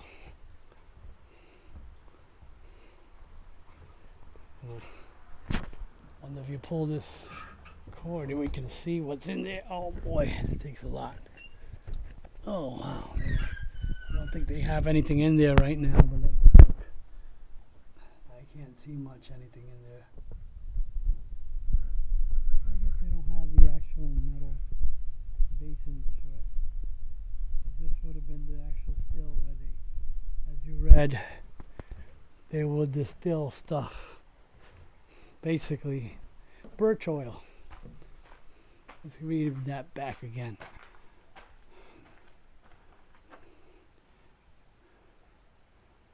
It can extract about 1 quart of birch oil from 1 cord, 128 square feet of birch saplings. Birch oil contains high level of methyl salicylate, commonly known as spirits of wintergreen. It has been long used as an antiseptic, pain relief, and as a fragrance and flavoring. In the early 20th century, woodsmen looking to earn extra money will set up birch stills that they can find a ready supply of sapling. When the saplings were gone, they moved the still. During the Depression, Procter & Gamble paid operators $99 a gallon of birch oil, which usually took about a week to produce. So I already showed you that and I read that. And now we can actually head upstairs and eventually head up to the walkway up there and back to the other side. We got a few other things to look at, like the C.C.C cabin, as well as the Brookville, the Brookville train that's there.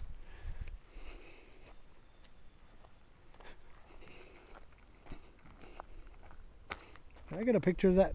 Nope, I did not. I'm gonna have to head back shortly. Hold on. I'm gonna have to get a quick picture of this.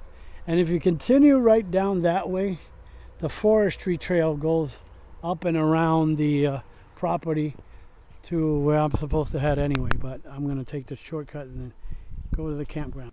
So we just returned from the lower level. I forgot to film coming up the steps and stuff like that. So this is more about the sawmill and the long pond over here. How it would have worked and stuff, showed you. That's post-Civil War.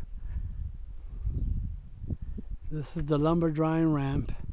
Right here they would stack all, after they cut it and all that, they would stack the lumber in stacks across here while they waited for the sale.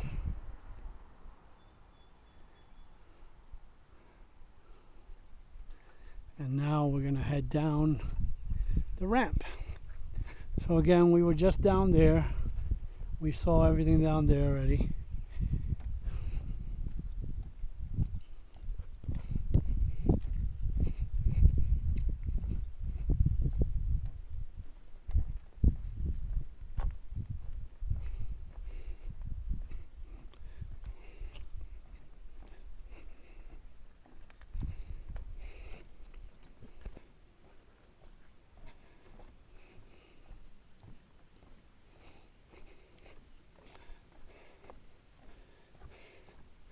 I think this is part of that trail they were talking about also. You can take this trail and then go up or go around that way.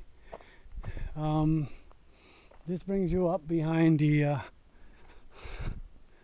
there is another way you can go over there to the parking lot as well, but this is a kind of cooler way to go through. We went down steps and are now going up a little trail here, but it brings you to the sawmill as well. Path to sawmill, see, it's a different way to go as well. I don't know, wonder if my daughter already got back to the car. Like I said, we could have just kept walking around. There's another trail, that little trail comes around over to the parking area here as well. That's the side of the lumber museum. The back end is administrational uses. See, that trail would have bring you right over there somewhere. I think it was. Well, around the side, sorry. Behind this building here. It brings you around that way.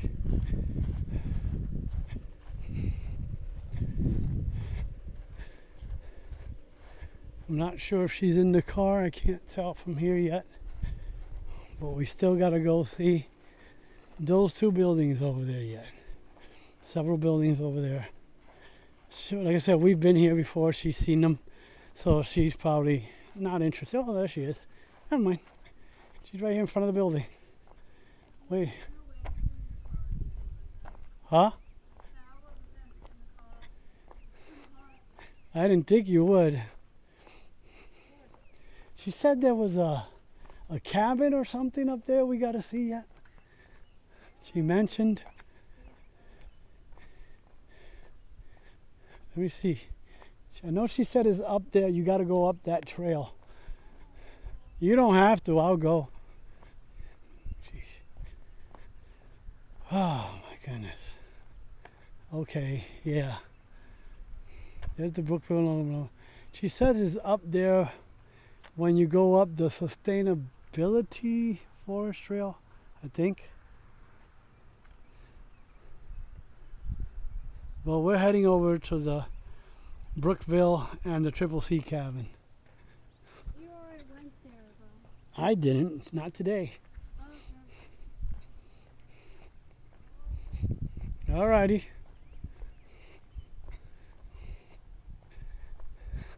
Look at the beautiful mountains too, around we're surrounded by.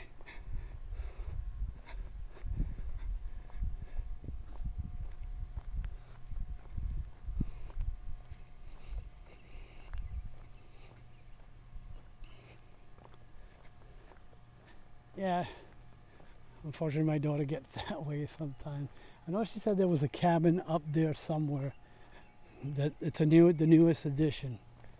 So we'll go check out the cabin as well up there, the other cabin. This is the C.C.C Chestnut cabin.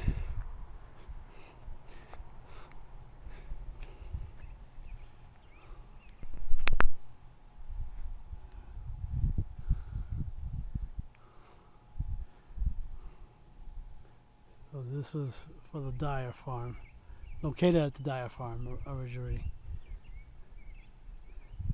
They dismantled it, relocated and repaired the cabin, and now it serves as a memorial to the C.C.C, including the cast iron worker, which there is a replica, another one just like him, up at Leonard Harrison State Park, because that also was created by them. That very same C.C.C worker is over there. Same statue.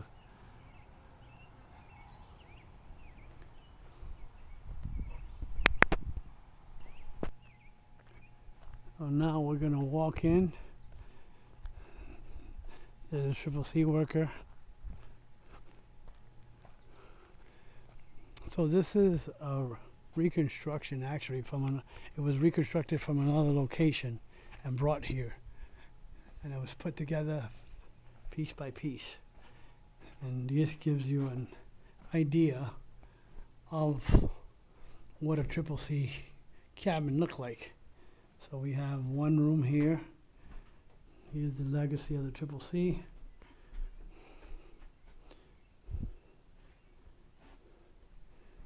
So this would be one room here, and if you look up there, there's another bunk up there. So I don't know how the heck he got up there, but unless it's a spare they didn't have room for. And then there's the other room, saving cabin number 4. This is cabin number 4. So they disassembled this whole thing back in 1992 and transported it and reassembled it here. But up there was a bed. I don't know if they might have had some kind of steps or something like that for a good person up there. But there's the legacy of the Civilian Conservation Corps. And again, there's another bunk bed here.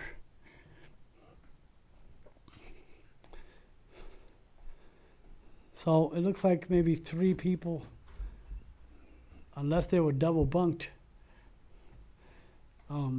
slept in one of these things. Oh wow.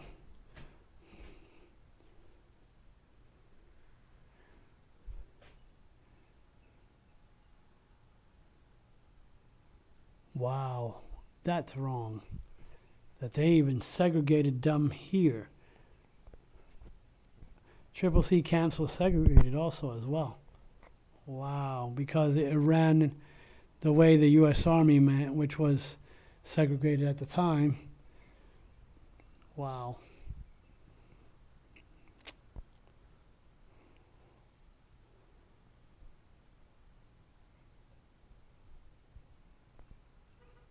Wow.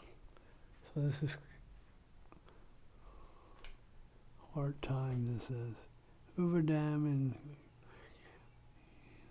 most well-known example of the New Deal funded program. Well, this is why he created this.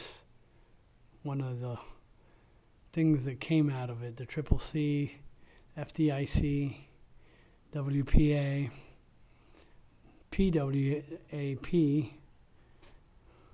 came up out of this, out of the Depression era. Take shoot in PA. Well, as they mentioned in the video that we saw at the visitor center, Pennsylvania had the second largest triple C.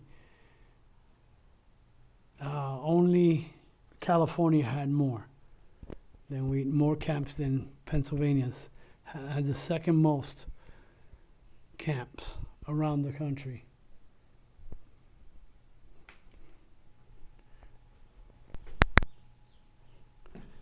So now we just stepped out of the cabin and we see the back of the sign here. We're going around the side here of the cabin.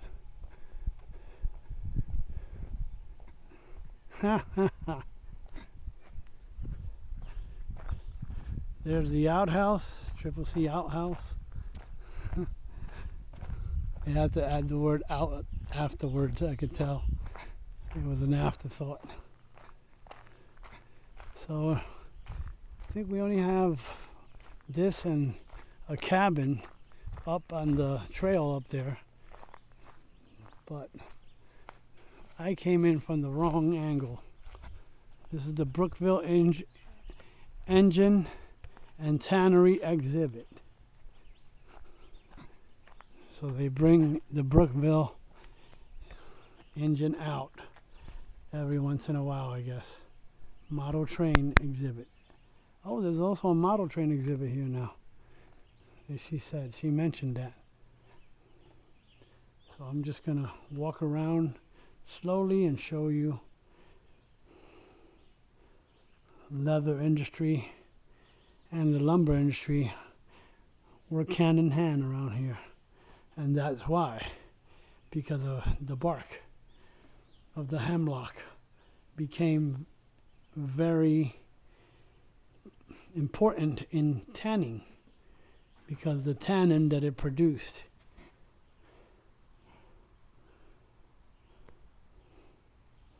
And as you can see in that picture, that's what happens when decomposing plants, organic tannins, can build up in forest streams and causing water to become reddish brown. Natural range of the eastern hemlock, the Tsuga canadensis, extends from Nova Scotia to North Carolina and as far west as Minnesota. It's up to 100 feet tall, can live up to 500 years or more. These are what they call bark peelers. Shack in the hemlock forest, north central Pennsylvania. That's a contract for peeling and delivering bark. Bark peeling and transportation. Transport. Oh, cool, there it is. This is all new. This wasn't here before. So this is all new. This little layout right here, but we're going to check it out shortly as well before they close it. And then we'll come back out and check this out. But cool. Yeah. This back here, folks, this is all brand new. This was not here last year yet. It was in the process of being built. 1900s logging railroad mill town. So it shows you, this is an example of the mill town, the company store, boarding houses, planing mill, company houses, boss's house, the barn, and the blacksmith shop. All here. I believe that's the blacksmith shop right over there. That's the boss's house, probably. Not sure which one is this one. There's the company store. Those are probably the company houses over there.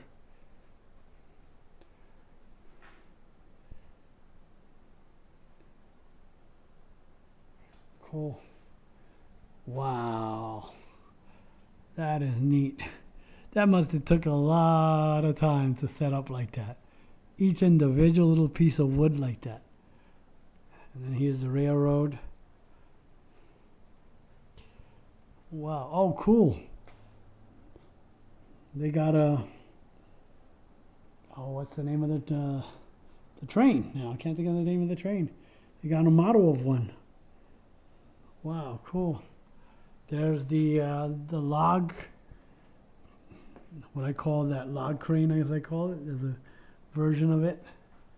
There's a caboose. There's see, that one would bring the logs in from other locations as well. And then this guy, they have it backwards. That train should be over there, and that train should be on here because he's the one bringing the log. So they have it wrong, but they have another one, I think, over there. A Shay. I can't think of the name of the train. Is that the Shay right here? Yeah, that's a Shay also. That's a Shay there. There's your number 10 over there. Cool.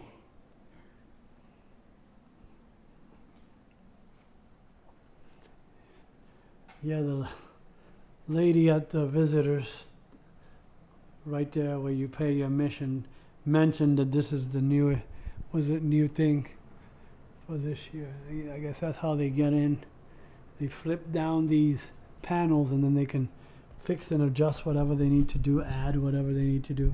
Look at that, they even got tree stumps of cut trees. Look at the felled trees over there. Now, I don't know if that was cut or, yeah, those were cut. You could tell they were cut by the way the person set it up. The trees being cut. Lawrence. There's a train. Cars, rather. Nice little home. Victorian home. Now, I'm not sure what area this is representing. And there's pictures over here, by the way, look, as well. Eastern Logger, Central Pennsylvania, Tionesta, and Ashtola Railroad. Wow, cool. And it shows you the order of how things worked. So it's a diagram of how everything worked. Okay, return you to this. Not sure what that is down there, what those buildings are supposed to be. Wow. Or that one. Might be the lumber mill, maybe? No, this is the lumber mill right here, because you can see they're coming out with all types of stuff. And there's another Shay.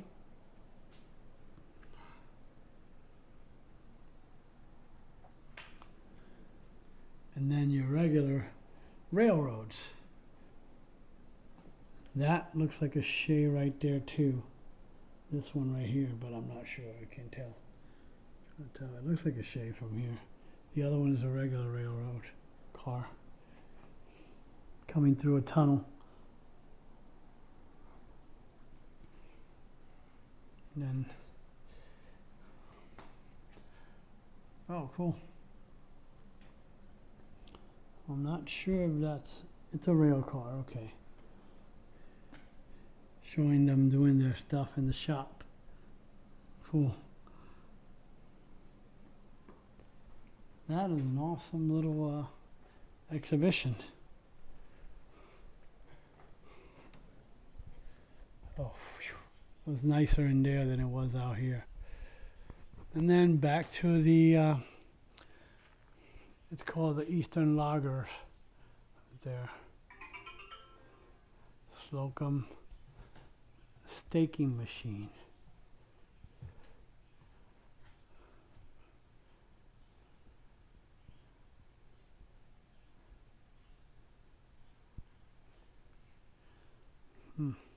So that's what this machine was. It's called a staking machine.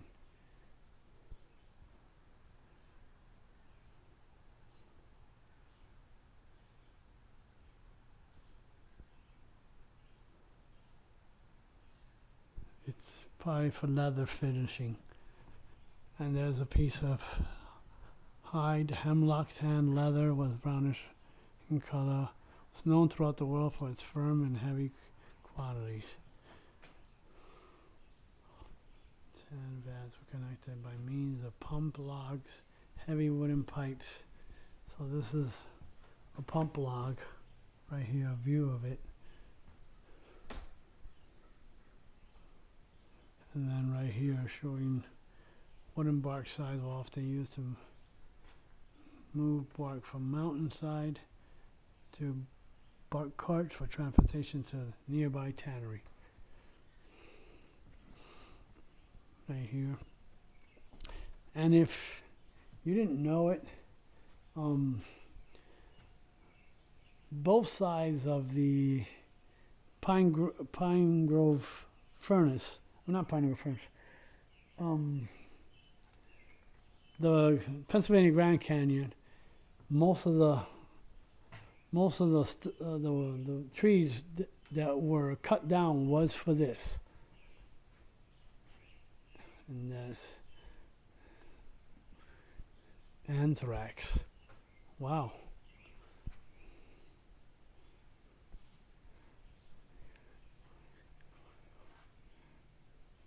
Oh, wow. So anthrax, they might have contracted anthrax through foreign hides. If they worked with foreign hides, so. Red Row House Tannery, Costello.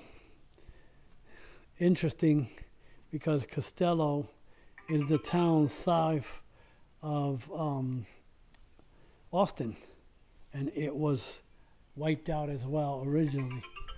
So this is this piece of equipment right here. This Brookville, this is the original state where they found it, and then they restored it to what it looks like now, which is so neat to see. Brookville Locomotive Works.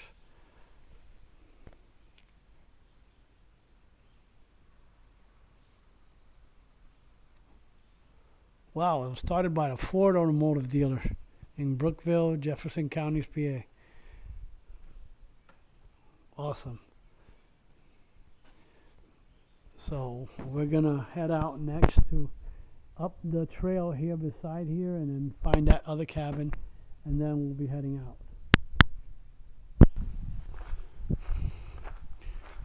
So I just walked around and started walking on the Webber cabin trail. It says is this way, the foot trail.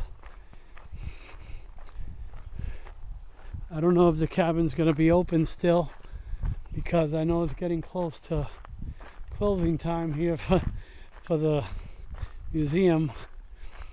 Well, we arrived, I think, a little bit after 12, around 12 o'clock. So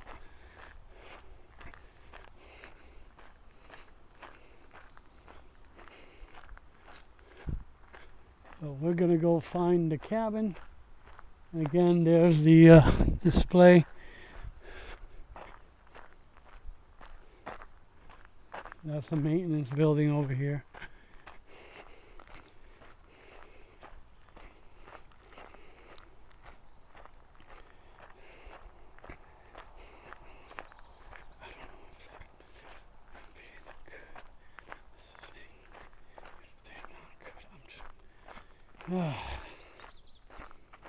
Sorry, thinking out loud about what to do for our meal tonight at the campground, which we still got about a 23-minute drive to.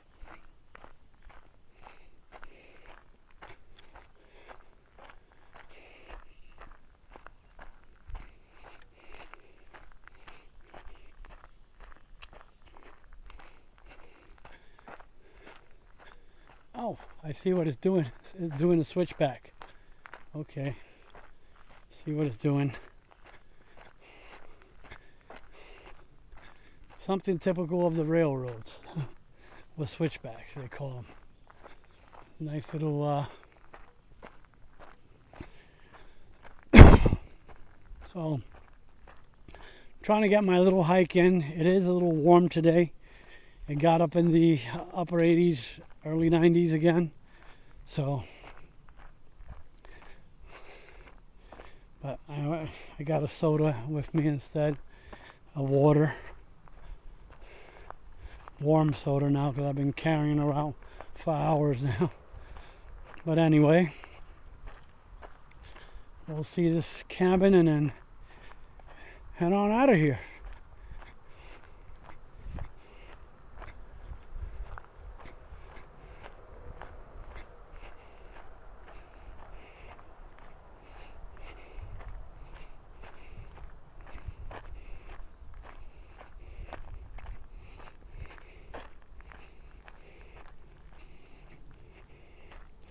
Probably work on transferring the pictures to my phone off this camera, off my Kazo Brave L7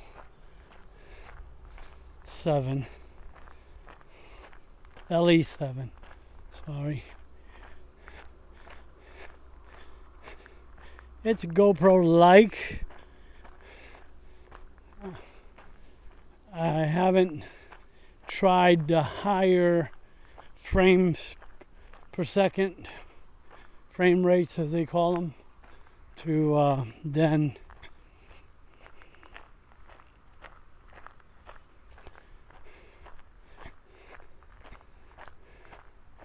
I can see why the lady said take the shortcut. It's a little bit, I mean, there's a shortcut, but it was a steeper hill to come up.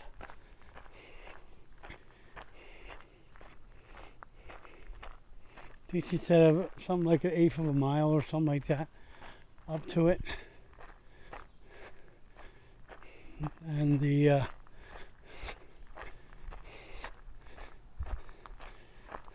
there's the museum, the back of the PA museum here.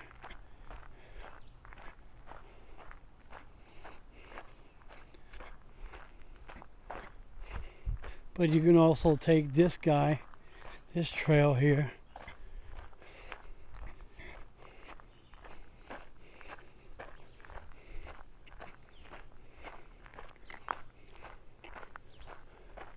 So I hope it's not bringing me back to the area where the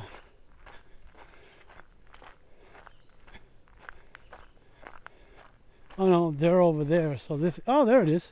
Yeah, it is a steeper hike going up from the, not the sawmill, the bunk house and all that is over there. So it's up here.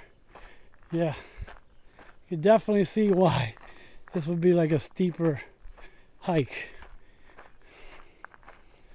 But there's here's the Webber cabin.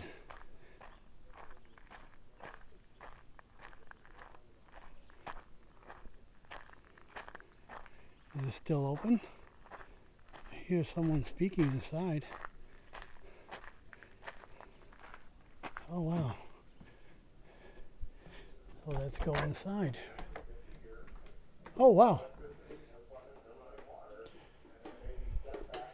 Hold on. Yeah, it is a steeper hike if you go from the outside, but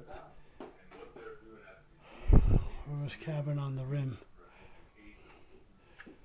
Bob and Dotty Webber, front of the forest.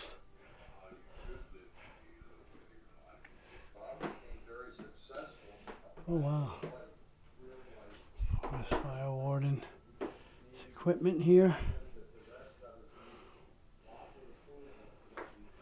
Skis, cool. Let's take a walk. Bob Webber and John Eastlake on a hike in 2014. I think Bob would like to see that point come across to today's people that you can living live small. as they live, and we are trying to establish that Tiny house. because there is a way of life other than Yale Forestry School by Hopkins Architecture. This is wood as green building materials. Oh wow. It's a little bit more about this cabin. Folks that own this cabin. Cool. There's a little bit of footage there. Still open. Bob and Dotty Webber live in that for their off-the-grid lifestyle. 50 years of a life spent together in a remote log cabin brought them personal happiness, but also inspired countless others to form a deeper connection with the natural world, and to become better stewards of Pennsylvania's forests. Bob was a Lebanon County native who moved to Slate Run in the 1950s. Oh, wow. He soon met and married Dotty Webber, whose family had lived there for more than 150 years. They both loved the rugged beauty and rich history of the Pine Creek Valley and worked throughout their lives to share this amazing resource with others. We always wanted to live back in the woods, in the forest. So we settled here among the rattlesnakes and the bear and the cold weather and deep snows, and we live here by choice. We like the scenery, the location, and just the type of lifestyle that it involves. It involves hardships. You have to live. Life involves everything you do as part of your living.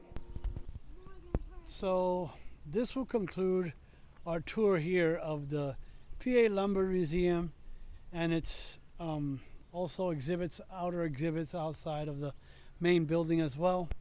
So if you like content like this, be sure to like, comment, share, subscribe, and hit that bell for notifications so you won't miss content like this. So until the next location, I'm gonna bid you adieu from here, and like I always say, go create your own adventure. Till then, bye.